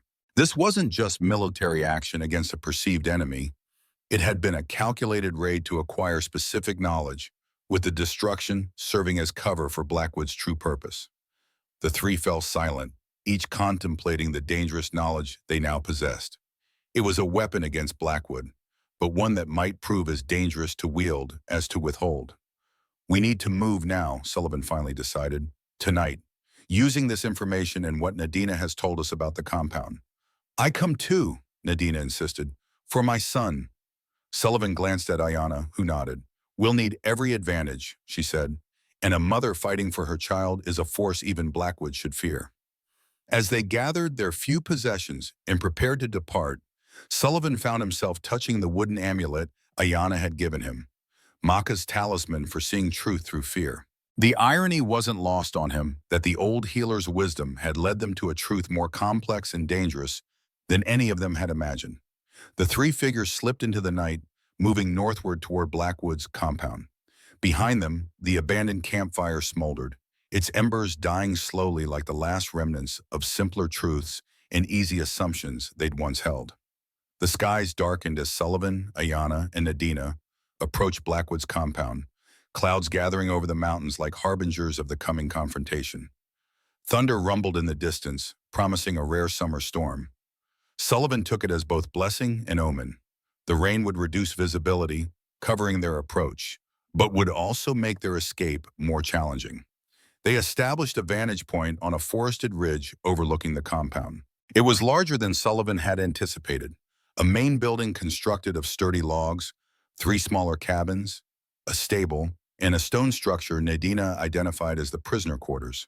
A tall wooden fence encircled the entire complex, with armed guards patrolling at regular intervals. There, Nadina whispered, pointing to the smallest cabin, positioned close to the main building. Blackwood keeps Tallulah there, separate from other prisoners. Sullivan studied the layout, identifying vulnerabilities. The coming storm would create confusion, perhaps even drive some guards to shelter. The northeast corner showed a blind spot in the patrol pattern, a potential entry point. We'll split up, he decided. I'll create a distraction at the main gate. Ayana, you and Nadina slip in through that corner during the confusion. Find Tallulah and Kel while I locate Dakota. Lightning flashed, briefly illuminating the determination on their faces. The plan was simple by necessity, leaving much to chance and courage. Each understood the risks without needing to voice them. As the first heavy raindrops began to fall, they made final preparations. Sullivan checked his revolver, fully loaded now thanks to ammunition taken from one of their earlier attackers. Ayana secured her knife, while Nadina gathered smooth stones for the sling she'd fashioned from a strip of leather. If we're separated, Sullivan said, meet at Clara Gibson's homestead. It's the safest place I know. Ayana nodded, then surprised him by gripping his forearm in the traditional Apache warrior's gesture of respect. Whatever happens, you've proven yourself a true healer, Sullivan read. My grandfather would be proud. The simple words affected Sullivan more deeply than he could express. He returned the gesture, his larger hand wrapping around her slender wrist.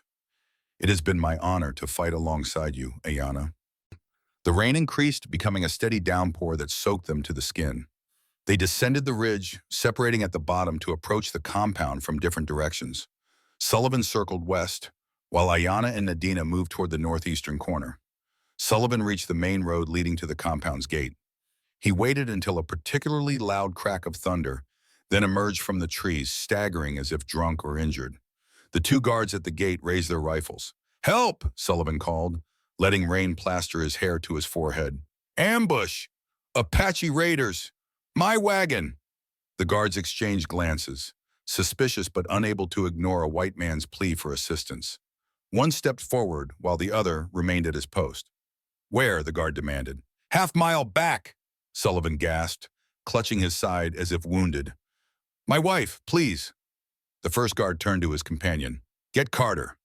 In that moment of distraction, Sullivan struck. His apparent weakness vanished as he disarmed the nearest guard with a swift, practiced movement, using the man's own momentum to knock him unconscious. The second guard barely had time to raise his weapon before Sullivan was upon him, delivering a precise blow to the temple that dropped him without a sound. Taking the guard's weapons, Sullivan dragged them into the underbrush, then used their keys to unlock the gate. He hoped Ayana and Nadina had used his distraction to breach the perimeter, but he couldn't wait to confirm. Time was his enemy now. Someone would eventually discover the missing guards. Inside the compound, Sullivan hugged the shadows, moving from building to building while avoiding the remaining patrols. The rain helped, reducing visibility and muffling his footsteps on the muddy ground. He headed for the main building, where Nadina had indicated Dakota might be held when not being forced to work. Meanwhile, Ayana and Nadina successfully entered through the northeastern blind spot, using the storm's fury as cover. They moved silently toward the small cabin where Tallulah was allegedly kept. A single guard stood at its door, hood pulled up against the rain, shoulders hunched in misery. Nadina indicated she would handle him. She circled behind the cabin, then deliberately created a small noise, just enough to draw the guard's curiosity. When he stepped away from the door to investigate, Ayana struck from behind, pressing her knife against his throat. "Make a sound, and you die," she whispered. The guard froze, then nodded slightly in understanding. Ayana bound and gagged him efficiently, then joined Nadina at the cabin door. It was locked, but the guard's keys solved that problem. They slipped inside, closing the door behind them. The interior was dark, save for a small oil lamp casting weak yellow light. In its glow sat an elderly woman, her silver-streaked hair hanging loose around a face lined with years of wisdom and recent suffering. Despite her age and obvious fatigue, she maintained an aura of dignity and strength.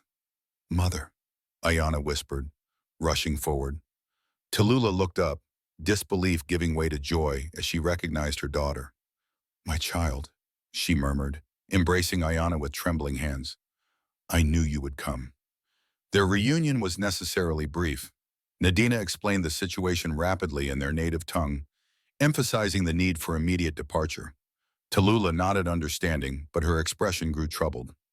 "Blackwood keeps Dakota in the main house," she said, "and the child, Kale, rarely leaves his side. We cannot leave without them." "Sullivan has gone to find them," Ayana assured her. Tallulah's eyes widened slightly. "Sullivan? The army doctor who helped Maka?" "Yes," Ayana confirmed. "He fights with us now, against Blackwood." A small smile touched Tallulah's weathered face.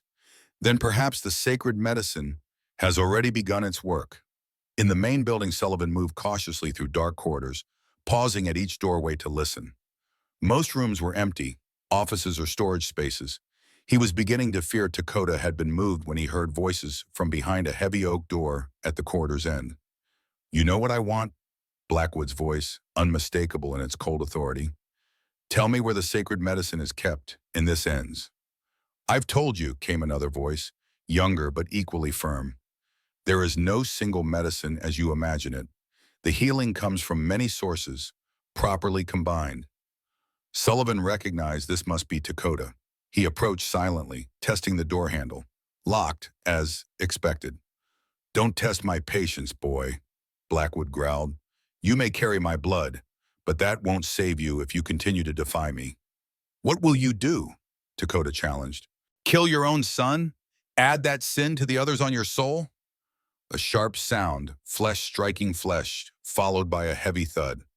"I've killed better men than you," Blackwood said, voice dangerously soft. Sullivan had heard enough. Using the butt of his revolver, he struck the lock with precise force. The door splintered open, revealing a scene of confrontation. Blackwood standing over Dakota, who lay sprawled on the floor, blood trickling from his mouth. In the corner, a small boy of perhaps 4 years watched with winding, frightened eyes. One blue, one brown. Blackwood whirled at the intrusion, his hand dropping to the gun at his hip. He froze when he recognized the intruder. "Reed," he said, surprise giving way to a cold smile. "Saving savages again? Some habits never die." Sullivan kept his revolver trained on Blackwood. "Step away from him, Xavier." "Or what?" Blackwood challenged. "You'll shoot? In front of my grandson?" His emphasis on the relationship was deliberate, taunting. "If necessary," Sullivan replied evenly, "though I'd prefer to see you stand trial for your crimes." Dakota used the distraction to rise to his feet. Though obviously weakened from mistreatment, he stood proud, his resemblance to Blackwood suddenly striking. Same height, same strong jawline, though his skin and eyes reflected his Apache heritage. "Kale," Dakota called softly to the child. "Come here, son." The boy hesitated, looking between his father and Blackwood with confusion. Before he could move, the door behind Sullivan burst open. Noah Carter stood there, revolver raised. "Marshal," he said, eyes fixed on Sullivan. "Guards found unconscious at the gate." "Ah, Noah," Blackwood said, relaxing slightly. "Perfect timing. It seems Dr. Reed has decided to join our Apache friends in captivity." Sullivan didn't lower his weapon, even with Carter's gun at his back. "It's over, Blackwood. The authorities know about your experiments, your raids on peaceful tribes." Blackwood laughed, genuinely amused. "I am the authority here, Doctor. Who do you think they'll believe? A respected marshal or a deserter who consorts with savages?" The standoff might have continued indefinitely if not for a sudden commotion outside. Shouts, followed by gunfire. Blackwood moved to the window, momentarily distracted. In that instant, Sullivan acted. He spun, disarming Carter with a swift strike before the man could fire. Dakota lunged for his son, scooping the boy into his arms and moving toward the door. Blackwood reached for his weapon, but Sullivan was faster, his revolver now pointed directly at Blackwood's chest. "Don't," Sullivan warned. Outside, the storm reached its peak, rain lashing against the windows as lightning split the sky. In its brief, brilliant illumination, four figures faced each other in a tableau of conflicted loyalties and imminent violence. The past and future hung in balance, waiting for the scales to tip. The moment shattered when the main door crashed open, bringing with it the storm's fury and Ayana's determined figure.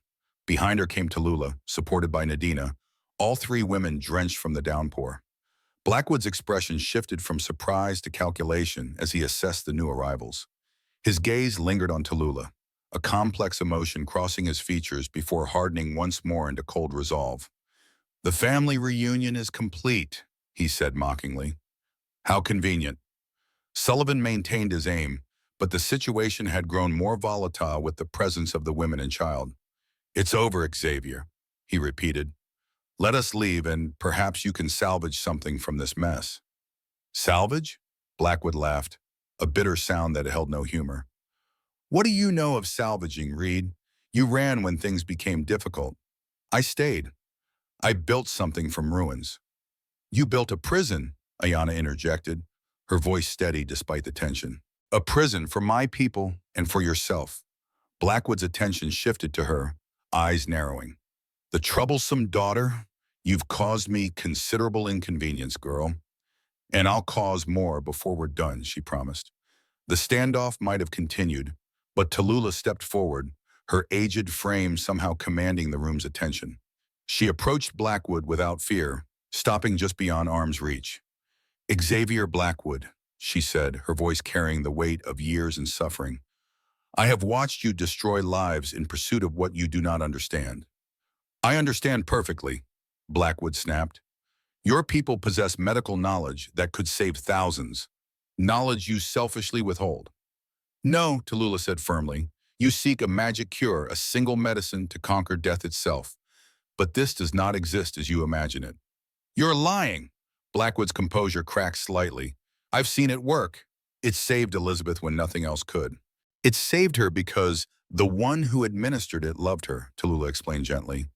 "The medicine is not merely herbs and roots, but the spirit in which it is given. Love, compassion, the desire to heal rather than possess. These are the crucial ingredients your experiments can never replicate." Blackwood's face twisted with frustration. "Superstitious nonsense. Medicine is science, not sentiment." "Is it?" Sullivan interjected. "Then why did the same herbs that saved Elizabeth fail to save her when her illness returned? I administered them exactly as before." "You did something wrong," Blackwood insisted, though doubt flickered in his eyes. "No," Tallulah said softly. "The difference was in you, Xavier. The first time you sought to save your sister out of love. The second time you sought to prove your mastery over death itself. Your intention had changed, and with it, the medicine's power." A crash of thunder punctuated her words, seeming to shake the very foundations of the building. In the momentary silence that followed, the child Cale whimpered, clinging tighter to his father. Blackwood's gaze shifted to the boy, something almost like tenderness briefly softening his hard features. "My grandson," he said quietly, "the only blood family I have left in this world." "A child of two worlds," Tallulah observed, "just as the true healing comes from the union of different knowledges, not the conquest of one over another." For a moment it seemed Blackwood might be reaching some internal turning point. The room held its collective breath, watching this battle within the man perhaps more crucial than the physical standoff. The fragile moment shattered with the sound of approaching horses and men shouting commands. Blackwood's reinforcements had arrived, drawn by the earlier gunfire. "Too late," Blackwood said, straightening as his confidence returned. "My men will capture or kill your accomplices outside. You have nowhere to go." Noah Carter, who had remained silent throughout the confrontation, suddenly spoke. Let them take the child, Marshal. When Blackwood turned to him in surprise, he continued, the boy's innocent. Whatever quarrel you have with these people, he shouldn't suffer for it. You too, Noah? Blackwood asked, genuine hurt breaking through his mask. After all I've done for you? You saved me from one form of slavery, Noah acknowledged, but replaced it with another. I've watched you become the very thing you once fought against. Blackwood's expression hardened. Then you're as much a traitor as Reed. Before anyone could react, Blackwood drew a hidden derringer from his vest. The small pistol cracked once, and Noah staggered backward, red blossoming on his shirt front.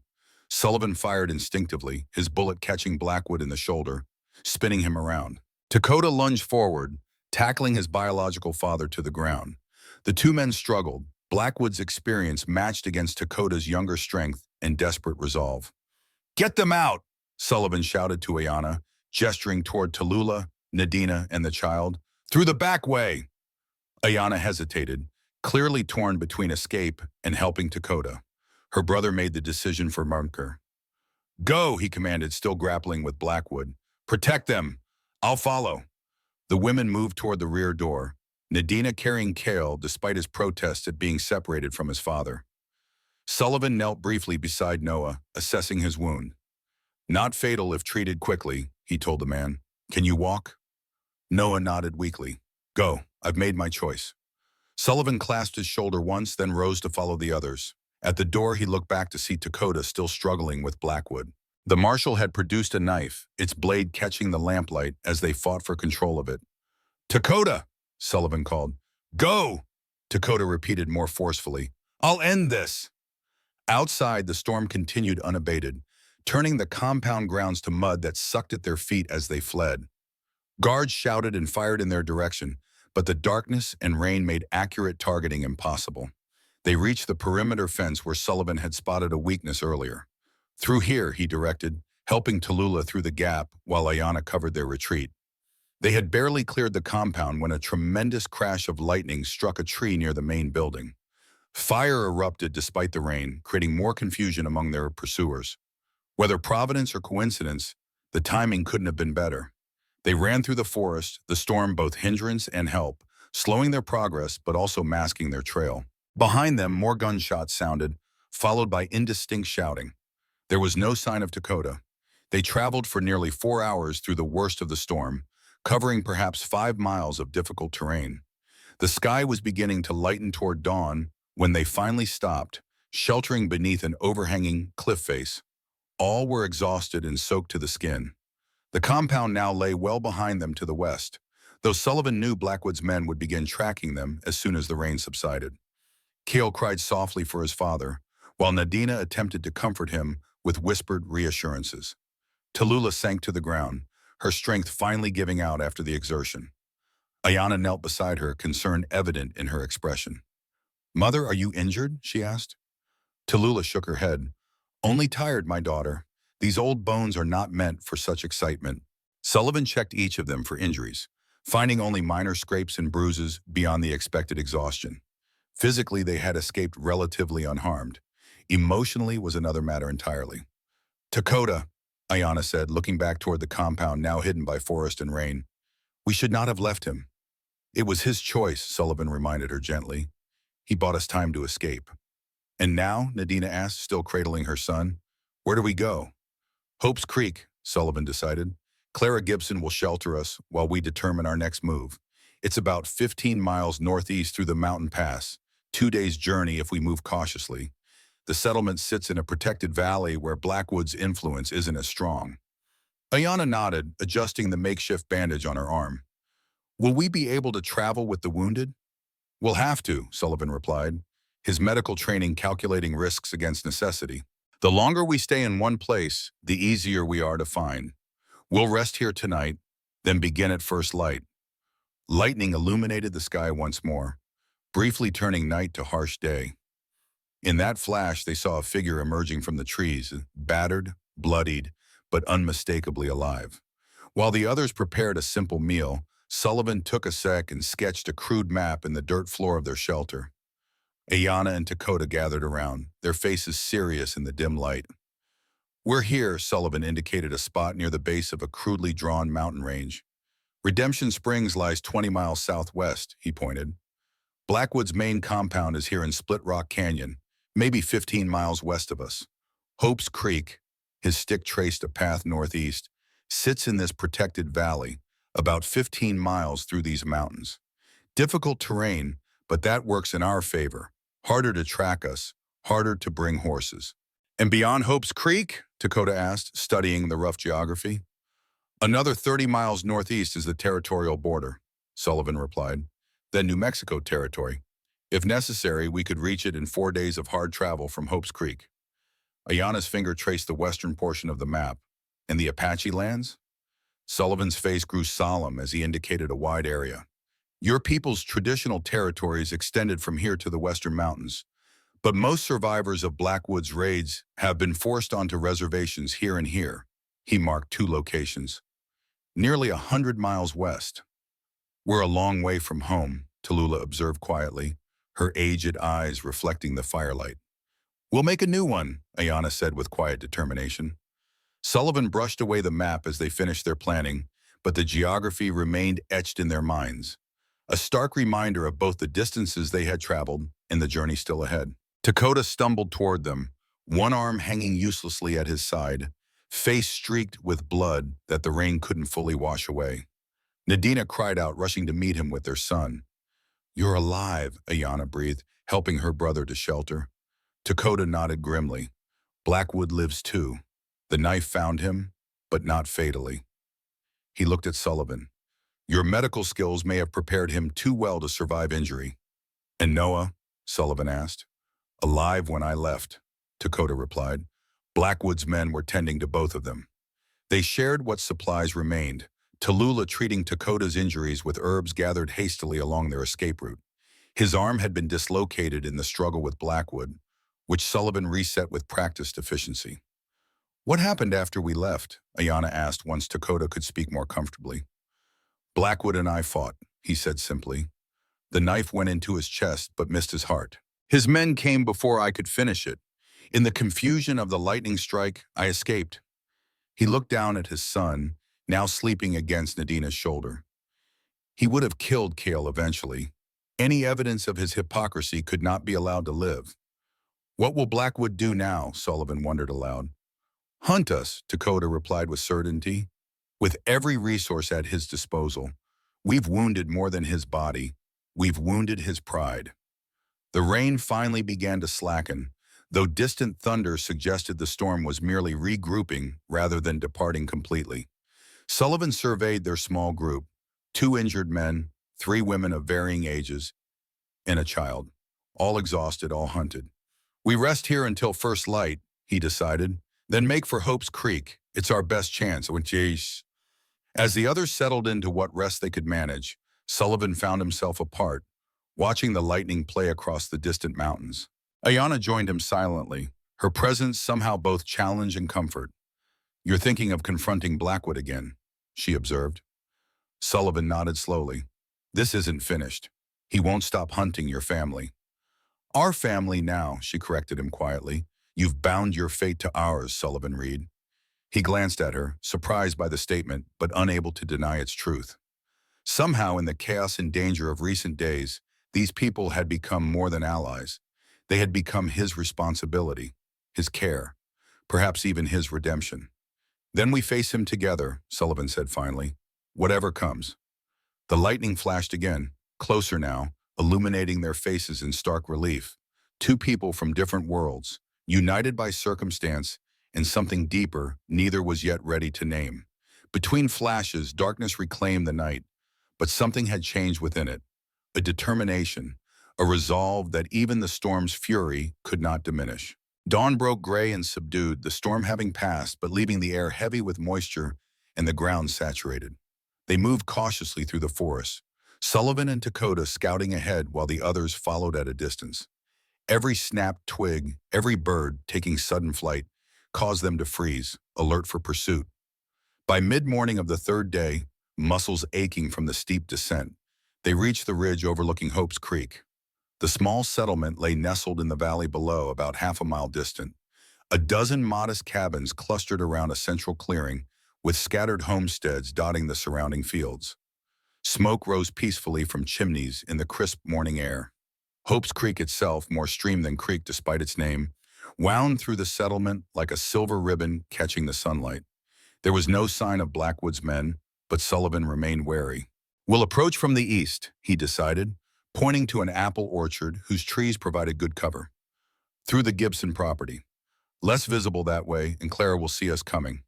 They had just begun their descent, the settlement now visible only half a mile below, when Dakota raised a hand in warning. Moments later, they heard it too, horses approaching, moving fast along the main trail that cut across the valley floor about 200 yards beneath their position. They concealed themselves in dense underbrush, watching as 6 riders passed below, Blackwood's deputies, armed and grim-faced.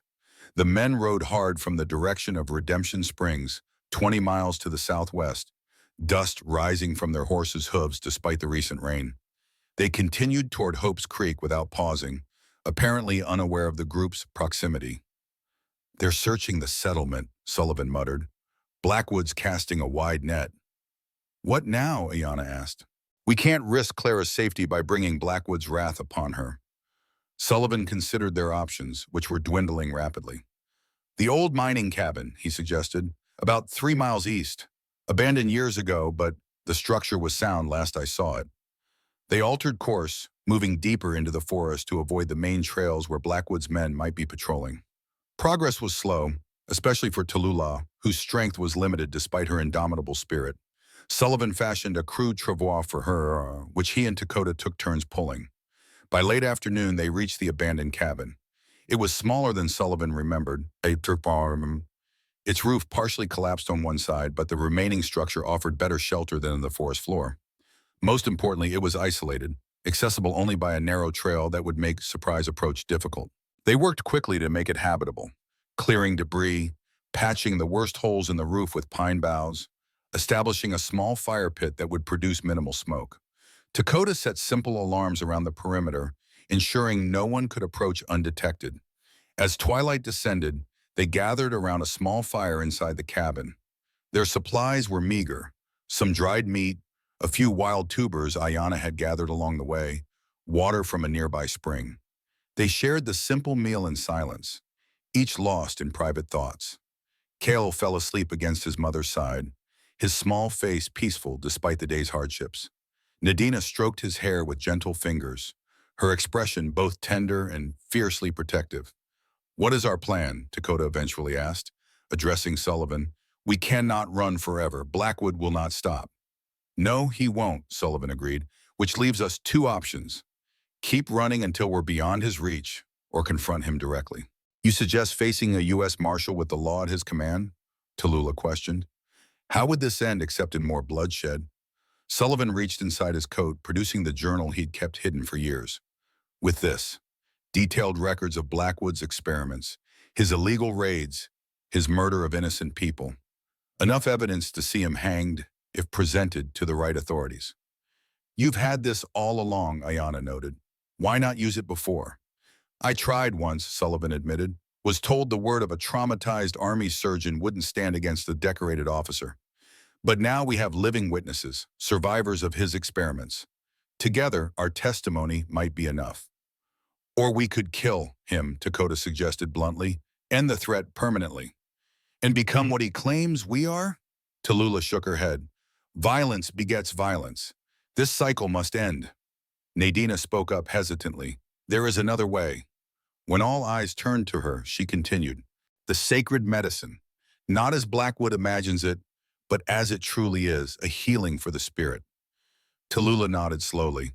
Yes, the true power was never in curing physical ailments alone, but in healing the wounded spirit. Perhaps this is what Blackwood truly seeks, though he does not recognize it. "You suggest healing the man who destroyed our people?" Dakota asked incredulously. "Who would have killed my son?" "I suggest healing ourselves," Tallulah replied calmly, "by remembering who we are and what our medicine truly means. Vengeance is Blackwood's way, not ours." The discussion might have continued, but a sound outside silenced them instantly. A branch snapping, followed by the subtle shifting of stones. Their alarms had been triggered. Someone was approaching. Sullivan and Dakota moved to defensive positions near the door and window, weapons ready. Ayana guided the others toward the rear of the cabin, where a small opening offered potential escape if necessary. Footsteps approached, slow and deliberate. A voice called out from the darkness. "I know you're in there. I've come alone." Sullivan tensed, recognizing the voice immediately. "Blackwood." "I'm unarmed," the voice continued. "I wish to speak, nothing more." Sullivan exchanged glances with Dakota, skepticism evident in both their expressions. "Blackwood never travels unarmed," Sullivan muttered. "Nor alone," Dakota agreed. Yet when Sullivan risked a glance through a crack in the shutters, he saw a solitary figure standing in the clearing before the cabin. Blackwood's tall frame was unmistakable, though he moved with the stiffness of a recently wounded man. More surprising, his hands were clearly empty, raised slightly to demonstrate his claimed lack of weapons. "What do we do?" Ayana whispered. Sullivan considered their options. This could easily be a trap, with deputies hidden in the surrounding forest. Yet Blackwood's apparent vulnerability presented an opportunity they might not have again. "Cover me," he told Dakota. "If this is a trick, shoot him." Before the others could object, Sullivan opened the door just wide enough to slip through, keeping his own revolver trained on Blackwood as he emerged. "That's far enough," he called, stopping about 20 paces from the cabin. Blackwood remained where he stood, making no threatening moves. Even in the dim twilight, Sullivan could see the man was in poor condition. Face pale, shirt stained with what must be blood from his wound, breathing labored. "You look terrible, Xavier," Sullivan observed, maintaining his aim. "Getting stabbed will do that," Blackwood replied with a ghost of his former arrogance. "Your handiwork keeping me alive, ironically." "What do you want?" Sullivan demanded. "If you're hoping to take us back, you're making a poor start of it." Blackwood shook his head slightly. "If I wanted that, I'd have brought 20 men with rifles. I came to talk." "About what?" "The boy," Blackwood said simply. "My grandson." Sullivan's expression remained impassive, though surprise flickered through him. "You tried to use him as a hostage less than 24 hours ago." "Yes," Blackwood acknowledged, surprising Sullivan further. "I've made many mistakes. That may have been among the worst." Something in his tone gave Sullivan pause. Blackwood sounded different. The cold authority was diminished, replaced by something almost like uncertainty. "Why the change of heart?" Sullivan asked cautiously. Blackwood's hand moved to his chest, where Dakota's knife had found its mark. "Nearly dying focuses the mind remarkably, makes a man consider what truly matters. And suddenly family matters to you?"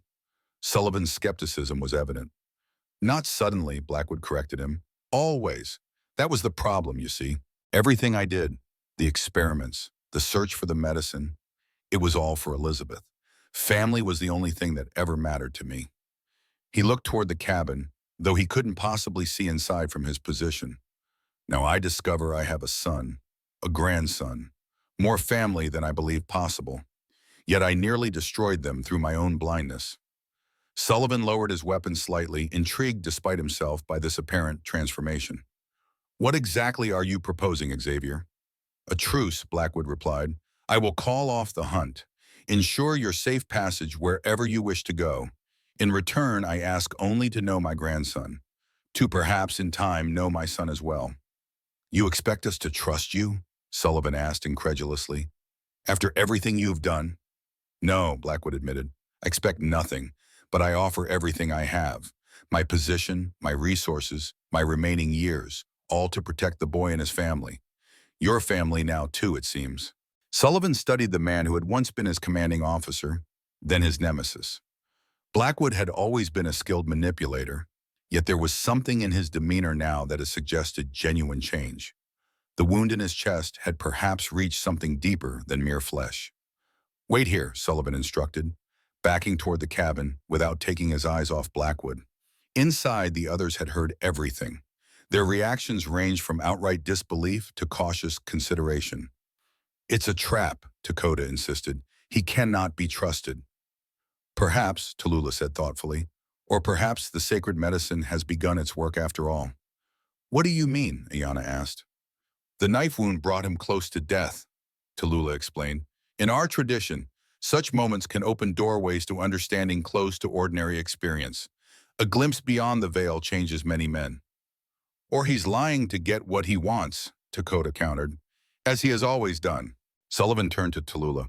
Is there a way to know, to test whether his change is genuine?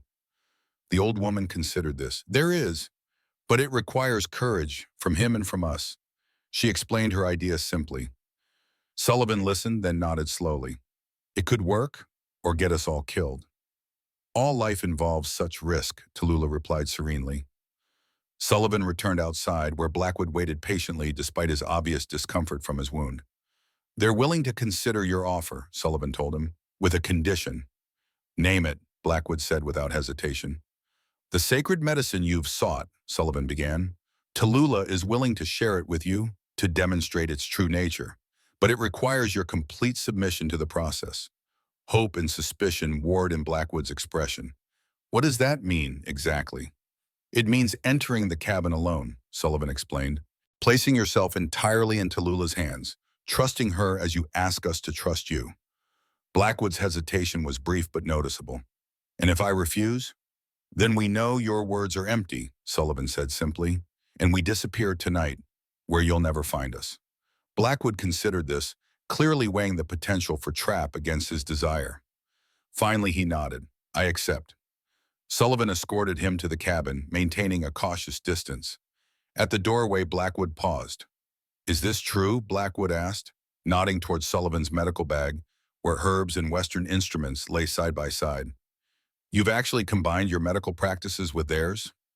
Sullivan followed his gaze. I've found that willow bark works better than morphine for certain pains. Their poultices prevent infection more effectively than my antiseptics. Meanwhile, my surgical tools allow precision their methods can't achieve. And this integration, it works? We saved 3 people this week who would have died under either system alone, Sullivan replied simply. A child with fever, a man with a crushed leg, a woman hemorrhaging after childbirth. Different approaches, working together. Blackwood considered this, something like wonder briefly crossing his face. All this time, I thought it had to be either conquest or separation, never collaboration. That's why you failed to understand the sacred medicine, Sullivan said. It's not about possessing knowledge, but sharing it. Is this how you felt, Reed? He asked quietly. When you chose to help those you'd been ordered to hunt, this terrible uncertainty? Sullivan was surprised by the insight. Yes, he admitted, that's exactly how it felt. Blackwood straightened his shoulders with visible effort. Then perhaps I'm finally learning something worthwhile. He entered the cabin. Inside the cabin, Blackwood faced the people he had hunted for so long. His gaze moved from face to face. Ayana's cold suspicion, Dakota's barely restrained hostility, Nadina's protective stance before the sleeping child, and finally Tallulah's inscrutable wisdom. Marshal Blackwood, the old woman said, gesturing to a blanket spread before the small fire. Please sit. He did so awkwardly, his wound-making movement painful. Sullivan remained near the door, revolver now holstered but still accessible if needed. Dakota positioned himself between Blackwood and his family, knife visible at his belt. You claim to seek understanding, Tallulah began, seating herself across from Blackwood. Yet understanding begins with truth. Are you prepared for that? Her weathered eyes held his without flinching. Do you remember the day you came to our village, Xavier Blackwood? The promises you made before you brought death to our doorstep? Blackwood shifted uncomfortably, but Tallulah continued relentlessly. You stood before our council, spoke of peace between your people and ours, shared a pipe with our chief while your men noted the locations of our lodges. You asked to see our healing ways, claimed interest in the knowledge we might share freely. She gestured toward Ayana and Dakota. Then you returned with guns and fire. You watched as my daughter, Singing Bird, was dragged away screaming. You never knew she carried your child then. You ordered the burning of our sacred text, bark scrolls containing centuries of healing knowledge, after you had copied what you could understand. Tallulah's voice remained measured, but carried the weight of immovable truth. You sought our medicine not to heal, but to control, not to share, but to possess. This is the truth you must face before any healing can begin. The cabin fell silent as her words hung in the air. Even Dakota seemed surprised by some of these details, aspects of the attack his mother had never shared before. "I've built my life on truth," Blackwood replied stiffly. A small smile touched Tallulah's weathered lips. "Have you, or on what you wish to be true?" Without waiting for his response, she began preparing something in a small clay bowl, crushing dried herbs with a stone, adding water from a gourd at her side. Her movements were methodical, almost hypnotic in their practiced efficiency. "The sacred medicine you seek is not a single remedy," she explained as she worked. "It is a system of healing that addresses body, mind, and spirit together. What I prepare now will help your physical wound, yes, but its greater purpose is to open your eyes to what you have refused to see." Blackwood watched her hands, fascination overcoming his natural caution. "And what is that?" "Yourself," Tallulah replied simply, "the man behind the marshal's badge, the father behind the soldier, the frightened boy behind both." She offered him the bowl.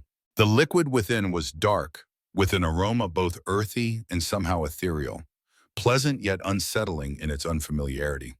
"Drink," she instructed. Blackwood hesitated, looking to Sullivan. "Is it poison?" "If Tallulah wanted you dead," Sullivan replied evenly, "she wouldn't need poison to accomplish it." With a nod acknowledging the truth of this, Blackwood accepted the bowl.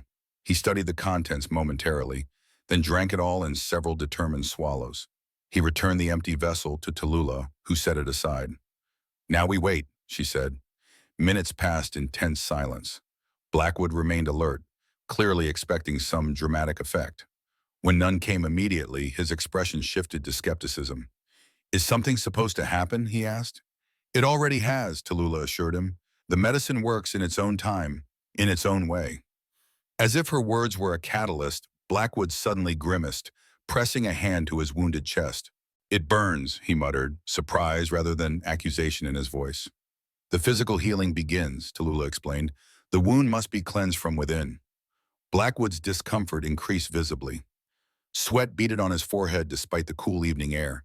His breathing became labored, though not dangerously so. "Tell me, Xavier Blackwood," Tallulah said, using his given name deliberately. "When did you first begin to fear death?" The question seemed to catch him off guard.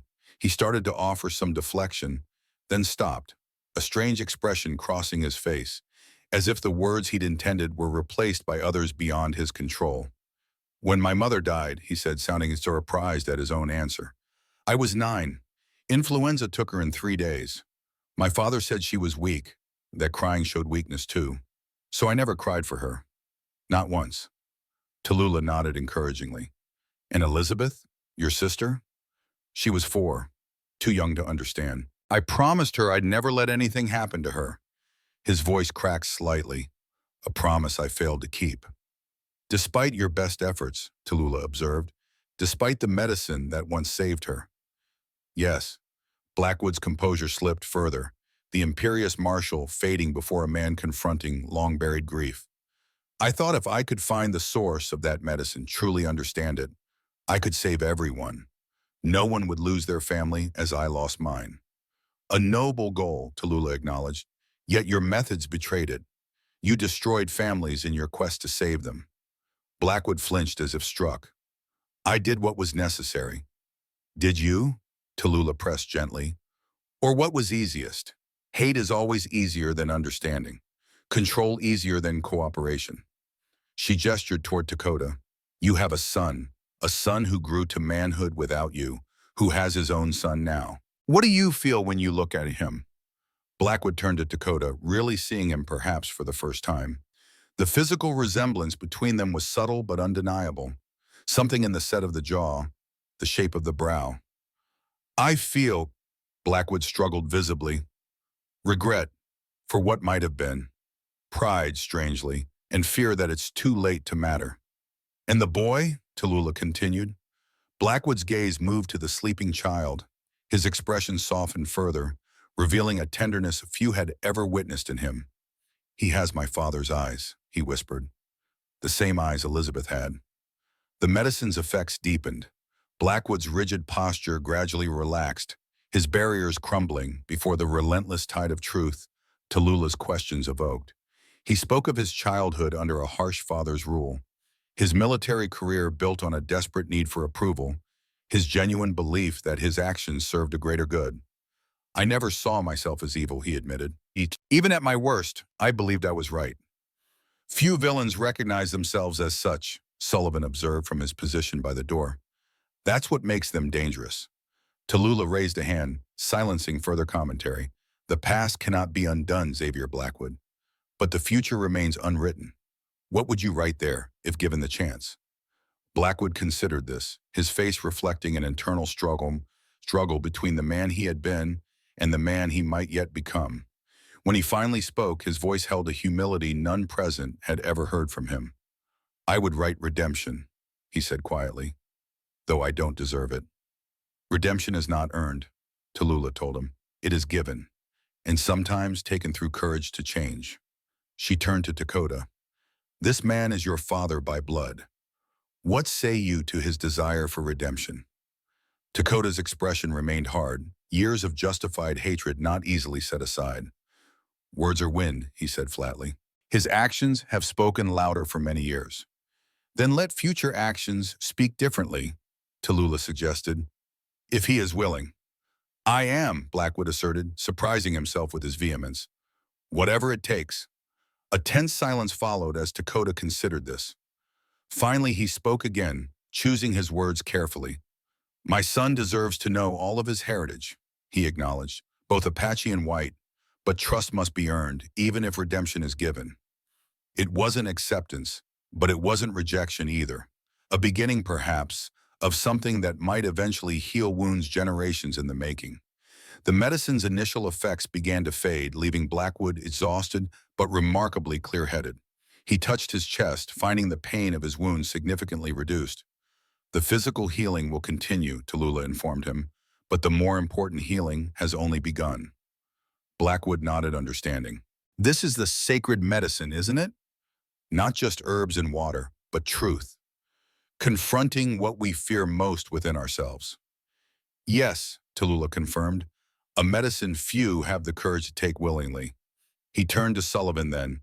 You were right to oppose me, Reed. I see that now. I became what I claimed to fight against. Sullivan accepted this with a nod, though his expression remained guarded. What happens now, Xavier? You return to your men, resume your position as marshal, and everything continues as before? No, Blackwood said firmly. Nothing can be as before. I'll resign my position, use whatever influence I retain to protect these people. He glanced toward Dakota and Ko. My family, whether they accept me as such or not. And your men? Ayana asked skeptically. Those who have followed your orders all these years? Most were simply following orders, believing they served the law, Blackwood replied. A few are true believers in my former perspective. Those I will deal with personally. He seemed about to say more when a sound outside drew everyone's attention, approaching horses, multiple riders by the sound. Dakota moved to the window, peering through a crack in the shutters. Deputies, he reported grimly. At least 8 men, all armed. Blackwood struggled to his feet. They've followed me. I should have anticipated this possibility. A convenient trap after all? Dakota suggested coldly, hand moving to his knife. No, Blackwood denied emphatically, but an opportunity perhaps to demonstrate my sincerity. He looked to Sullivan. Help me outside. Let me speak to them. If my word still carries any weight, I can end this here. Sullivan exchanged glances with the others. It was Tallulah who ultimately nodded her approval. The medicine has done its work. Trust its effect. With Sullivan's support, Blackwood moved to the door. Before opening it, he paused, looking back at the assembled group. His son, his grandson, the family he had hunted and now hoped to protect. Whatever happens, he told them quietly, know that in these few hours, I have learned more about true healing than in all my years of searching. Together, he and Sullivan stepped outside to face whatever awaited them in the gathering darkness. The deputies had formed a semicircle before the cabin, rifles ready but not yet aimed. Their leader, a hard-faced man named Harkins, urged his horse forward when he saw Blackwood emerge. Marshal, he called, we've been searching for you since you rode out alone. Are you injured? Blackwood straightened, assuming once more the authoritative bearing that had commanded men's respect for decades. I'm fine, Harkins. There's been a change in circumstances. Confusion crossed the deputy's features. Sir, we tracked you here to apprehend the Apache fugitives. Reinforcements are on the way from the county seat. There will be no apprehension, Blackwood stated firmly. These people are under my protection now. Murmurs of disbelief spread among the deputies. Harkins leaned forward in his saddle, speaking more quietly. Marshal, are you being coerced? Blink twice if you're under duress. Despite the gravity of the situation, Blackwood almost smiled. I'm acting of my own free will, Harkins. More freely than I have in many years, in fact. The deputy's hand drifted toward his sidearm. Sir, with all due respect, you're not making sense. These savages stabbed you, kidnapped a child. We have orders. My orders, Blackwood interrupted, which I am now countermanding. Stand down, all of you. Sullivan remained tense beside him, aware that the situation balanced on a knife's edge. These men had followed Blackwood for years, carrying out his vendetta against the Apache. Their loyalty might not survive such an abrupt reversal. Perhaps the marshal has been drugged, another deputy suggested. These Apache are known for their poisons. Enough, Blackwood's voice cracked like a whip. I am still marshal, and you will obey my orders or face consequences. His commanding tone had its intended effect. The deputies straightened in their saddles, ingrained obedience temporarily overcoming their confusion. Here's what will happen, Blackwood continued. You will return to the compound and prepare to break camp. All prisoners are to be released immediately with provisions for 3 days' travel. Any who wish military escort to the reservation will receive it. Others are free to go where they choose. But Marshal, Harkins began to protest. I'm not finished, Blackwood cut him off. Upon your return, you'll find written orders awaiting you. I'm recommending Noah Carter as acting marshal until a permanent replacement can be appointed. This provoked outright shock. Carter, the colored deputy? The most honorable man among us, Blackwood corrected sharply, and more qualified than any of you to uphold true justice. He stepped forward, his voice lowering to ensure only the closest deputies could hear. Anyone who finds these orders objectionable is welcome to resign immediately. Those who attempt to subvert them will answer to me personally. Is that understood? The threat in his tone was unmistakable. Whatever transformation Blackwood had undergone, he retained the steel that had made men fear and respect him. Harkins hesitated, then finally nodded. Yes, sir. He turned to the others. You heard the marshal. We ride back to compound. As the deputies turned their horses, Harkins lingered momentarily. Sir, the reinforcements from the county seat. I'll handle them, Blackwood assured him. Now go. They watched the deputies depart, neither man speaking until the sound of hoofbeats faded into the distance. Only then did Blackwood allow his shoulders to slump slightly, the performance of strength giving way to the reality of his still healing wound. Will they obey? Sullivan asked quietly. Most will, Blackwood replied. The others will be dealt with. And the county authorities, the army? This won't end with a few deputies standing down. Blackwood nodded acknowledgement of the challenge ahead. I have correspondence, documentation that will support a new narrative. Rogue elements exploiting my authority for personal vendettas. Tragic misunderstandings between peaceable Apache and overzealous deputies. Lies, Sullivan observed. Partial truths, Blackwood corrected. Enough to satisfy those who prefer comfortable explanations to uncomfortable realities. He glanced at Sullivan. You'd be surprised how many fall into that category. They returned to the cabin where the others waited anxiously for news. Blackwood explained what had transpired, making no attempt to soften the provisional nature of their safety. We have time, he concluded, but not unlimited time. Decisions must be made. What decisions? Dakota asked warily. Where you go from here, Blackwood replied. I can secure safe passage to any reservation, with guarantees of fair treatment. Or, if you prefer independence, I have property in Colorado, remote, defensible, legally deeded. It would be yours. The offer hung in the air, its generosity as surprising as its practicality. Dakota and Ayanna exchanged glances, both clearly suspicious of gifts from a man who had been their enemy mere hours before. And what do you ask in return? Ayanna voiced their shared concern. Nothing you don't freely choose to give, Blackwood answered. The opportunity to know my grandson, perhaps, to make some amends for what cannot be undone. Tallulah, who had remained silent throughout the exchange, finally spoke. The sacred medicine works in unexpected ways. Its healing extends beyond the one who takes it, touching all connected by bonds of blood and choice. She looked to her family, Ayana, Dakota, Nadina, and the still sleeping Kaylee. We have lost much, our home, our way of life, many of our people, but we have not lost who we are. Wherever we go, we carry our traditions, our healing knowledge. The question, she continued, turning to Blackwood, is whether you truly understand what you have begun here. The path of redemption is longer and harder than a single night of revelation. I understand, Blackwood said solemnly. I don't expect forgiveness. I don't deserve it.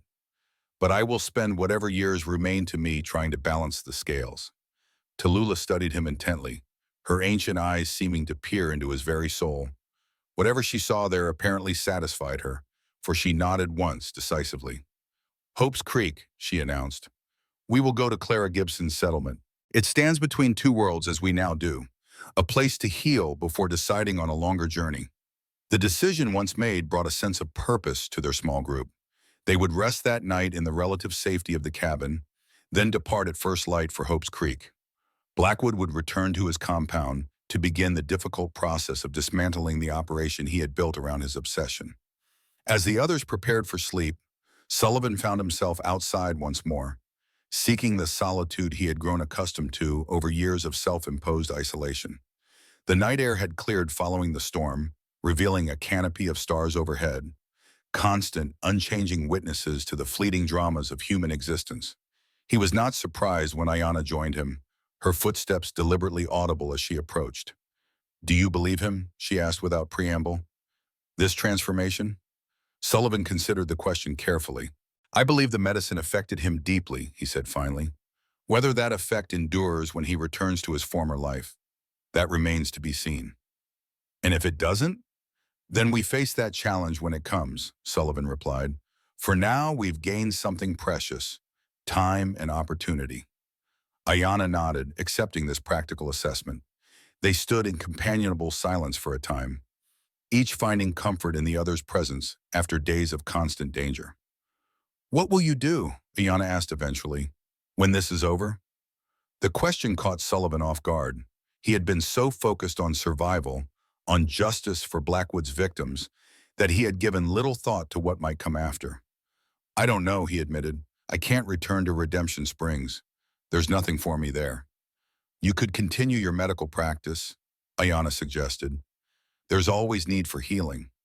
Sullivan smiled faintly. Perhaps. Though I suspect my methods would raise eyebrows in most proper medical establishments. Then practice improper medicine, she said, a rare note of humor entering her voice. It seems to work better anyway. The jest drew a genuine laugh from Sullivan, perhaps his first in longer than he could remember. It felt strange but not unwelcome, like exercising a muscle long unused. Whatever I do, he said when the moment passed, I won't forget what I've learned from your people. About medicine, yes, but more importantly, about healing what truly matters. Ayana's expression softened in the starlight. My grandfather would be pleased to hear that. He believed knowledge should flow between peoples, not be hoarded by either. Sullivan touched the wooden amulet still hanging around his neck, Maka's gift that Ayana had passed to him. I'll try to be worthy of his teaching. You already are, she said simply. The quiet affirmation affected Sullivan more deeply than an elaborate praise might have. Coming from Ayana, who had every reason to distrust him, it represented a healing he had not dared hope for. Inside the cabin, Tallulah began singing softly, an ancient lullaby meant to soothe Kaylee's restless sleep. The melody drifted through the night air, its words incomprehensible to Sullivan yet somehow conveying universal comfort and hope. Ayana closed her eyes, listening. She sang this to me as a child, she murmured, and to Dakota, now to his son. Some things survive, even when much is lost. Sullivan nodded, understanding the profound truth in her simple observation. They had all lost much, homes, loved ones, certainties that once seemed immutable. Yet something essential remained. something that could not be destroyed by violence or hatred. As the song continued, Sullivan felt a weight lifting from his spirit, not completely gone, perhaps never to be entirely absent, but lighter than it had been in years. The ghosts that had haunted him since the war seemed more distant now, less accusatory in their silent presence. Tomorrow would bring new challenges, new decisions. The path ahead remained uncertain, fraught with potential dangers. But for this moment, under the ancient stars with Ayana beside him, and Tallulah's song weaving a spell of peace around them, Sullivan Reed allowed himself to believe in the possibility of healing. For himself, for the people he had come to care for, and perhaps even for a nation still bleeding from wounds both old and new. 1 month later, Hope's Creek had changed in ways both subtle and profound. What had been a modest settlement of scattered cabins had expanded to include a small but thriving Apache encampment on its eastern edge. The two communities existed side by side, initial wariness gradually giving way to cautious cooperation and even occasional friendship. Clara Gibson's homestead served as the bridge between these worlds. Her kitchen had become an informal council chamber where representatives from both communities gathered to discuss shared concerns, water access, hunting territories, protection from occasional bandits. Her decades of fair dealing with the Apache had earned her the trust necessary to mediate when misunderstandings arose. In a clearing near the creek that gave the settlement its name, Sullivan Reed had established a small clinic. The structure was simple, little more than a cabin with additional windows to provide better light, but it represented something revolutionary. A place where Western medical science and traditional Apache healing practices coexisted and complemented each other. Inside, Sullivan's surgical instruments shared space with Ayana's collection of healing herbs. The walls displayed anatomical charts beside Apache medicine wheels, showing the spiritual connections between body parts and natural elements. A cabinet contained labeled jars where traditional remedies had been refined through Western methods, measured, standardized, but still respecting their original form. They had developed new treatments together. Ayana's knowledge of pain-relieving plants combined with Sullivan's understanding of nerve pathways. His surgical precision guided by her awareness of how trauma affected the spirit. Their success stories had begun to spread beyond Hope's Creek, drawing patients from other settlements and tribes. Even more revolutionary was the small classroom at the back, where both Sullivan and Ayana taught their respective medical traditions to anyone willing to learn. White settlers, Apache youth, curious visitors. Knowledge that had once been either jealously guarded or dismissively rejected was now freely shared, each approach strengthening rather than diminishing the other. Sullivan worked alongside Ayana, each bringing their respective knowledge to the treatment of all who sought their help, regardless of origin. On the wall hung Sullivan's medical diploma beside a medicine shield Tallulah had crafted to mark Ayana's formal recognition as a healer in her own right. Their partnership had grown into something neither had anticipated during those desperate days fleeing Blackwood's men. Professional respect had deepened into friendship, and friendship into something more complex and precious, a bond forged through shared danger and shared purpose.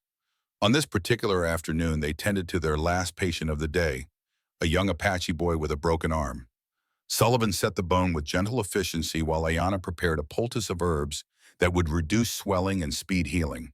They worked in comfortable synchronization, each anticipating the other's needs without requiring instruction. When the boy departed, arm properly splinted and poultice applied, Sullivan began the familiar ritual of cleaning and organizing their workspace for the following day.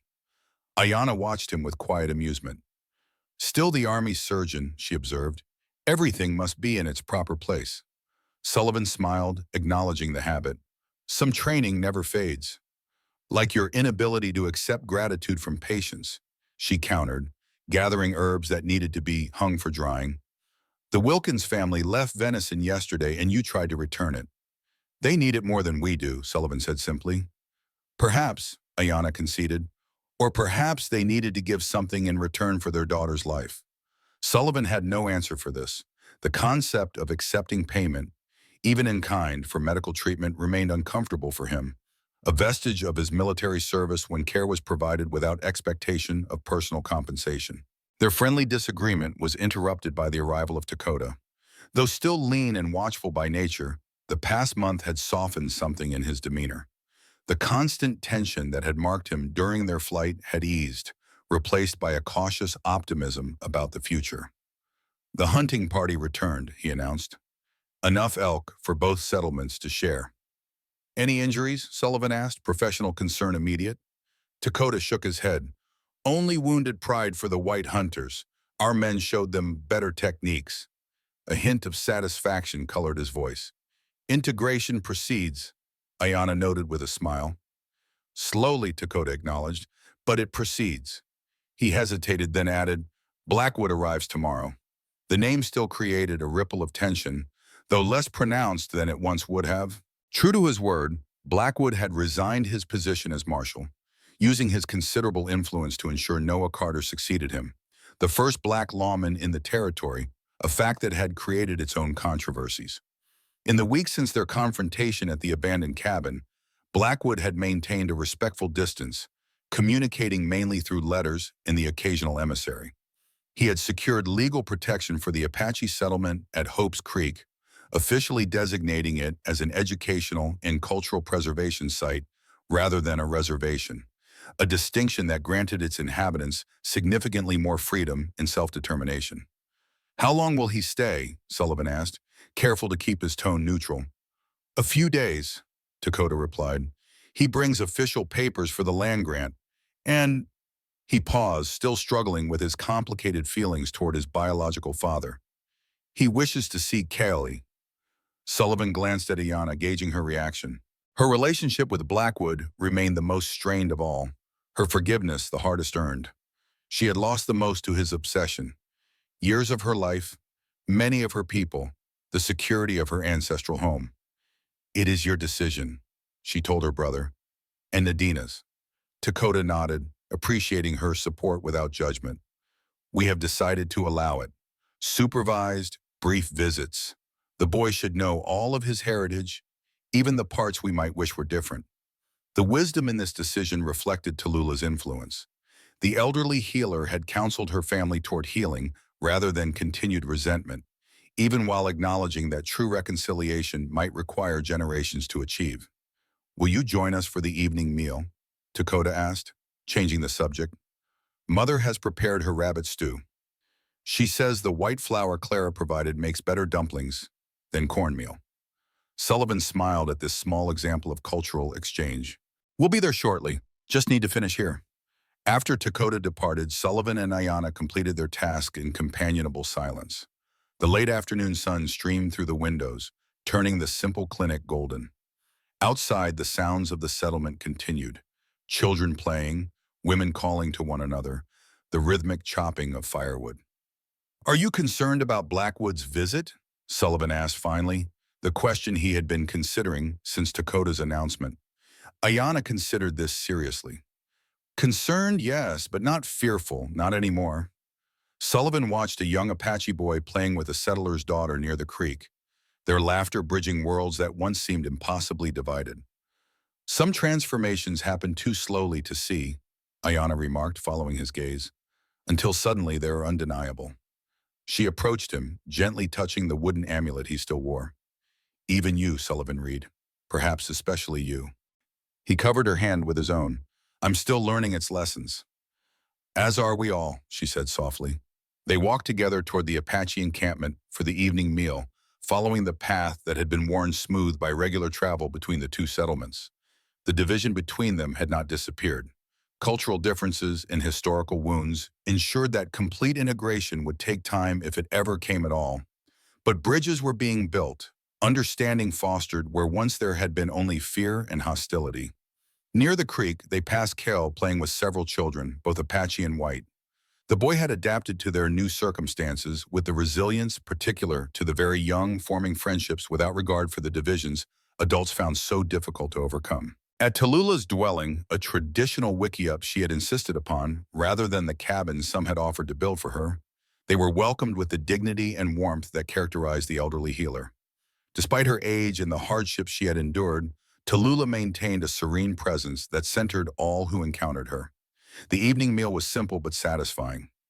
Conversation flowed easily, touching on practical matters of the settlements, plans for the coming winter, news from more distant Apache bands, who had heard of the unusual arrangement at Hope's Creek and expressed interest in joining them. As darkness fell, a fire was built in the center of the encampment. Other families joined them, settling in a circle as Tallulah began the traditional sharing of stories. She spoke in both Apache and English, ensuring all present could understand the tales that had sustained her people through countless generations. Sullivan observed the scene with a sense of wonder that had not diminished despite the weeks he had now spent among these people. Their capacity for renewal, for preserving what mattered most while adapting to unavoidable change, humbled him. His own journey from army surgeon to blacksmith to healer in this unique community seemed almost insignificant by comparison. Later, as the gathering dispersed for the night, Sullivan and Ayanna walked back toward his cabin near the clinic. The stars emerged overhead, brilliant in the clear mountain air. "What troubles you?" Ayanna asked, perceiving his thoughtful mood. Sullivan smiled faintly at her perception. "Not trouble exactly, just contemplation." "Of," she prompted. "Paths," he replied. "How rarely they lead where we expect. I never imagined finding peace here, among people I was once ordered to hunt." Ayanna nodded understanding. "And I never imagined finding wisdom in a white doctor who worked for the man who destroyed my village." They reached a small rise overlooking both settlements, Apache encampment and frontier homesteads alike.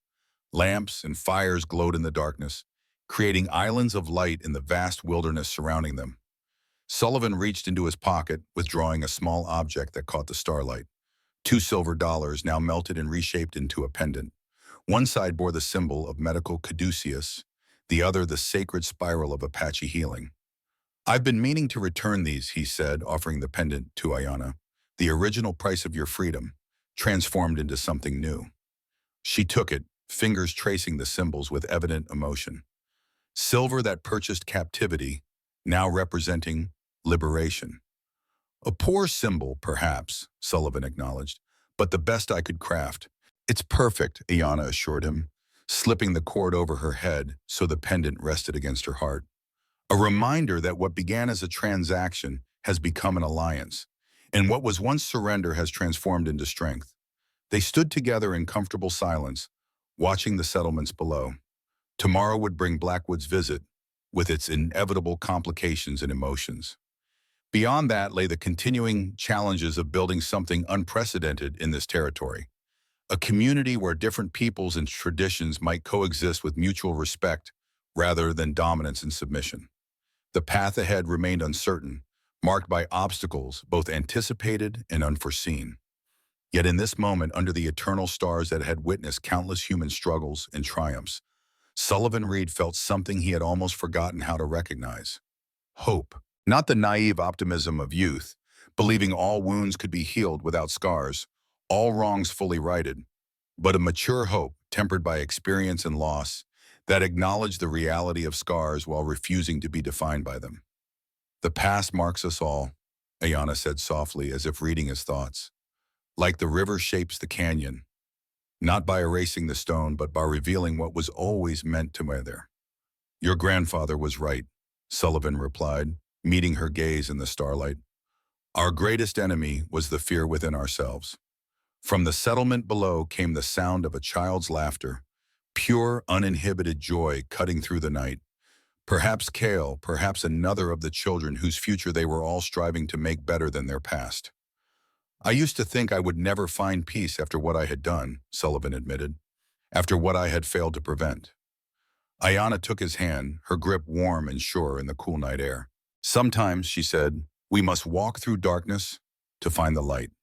Sullivan looked down at their joined hands, then out over the twin settlements that represented so much hope and possibility.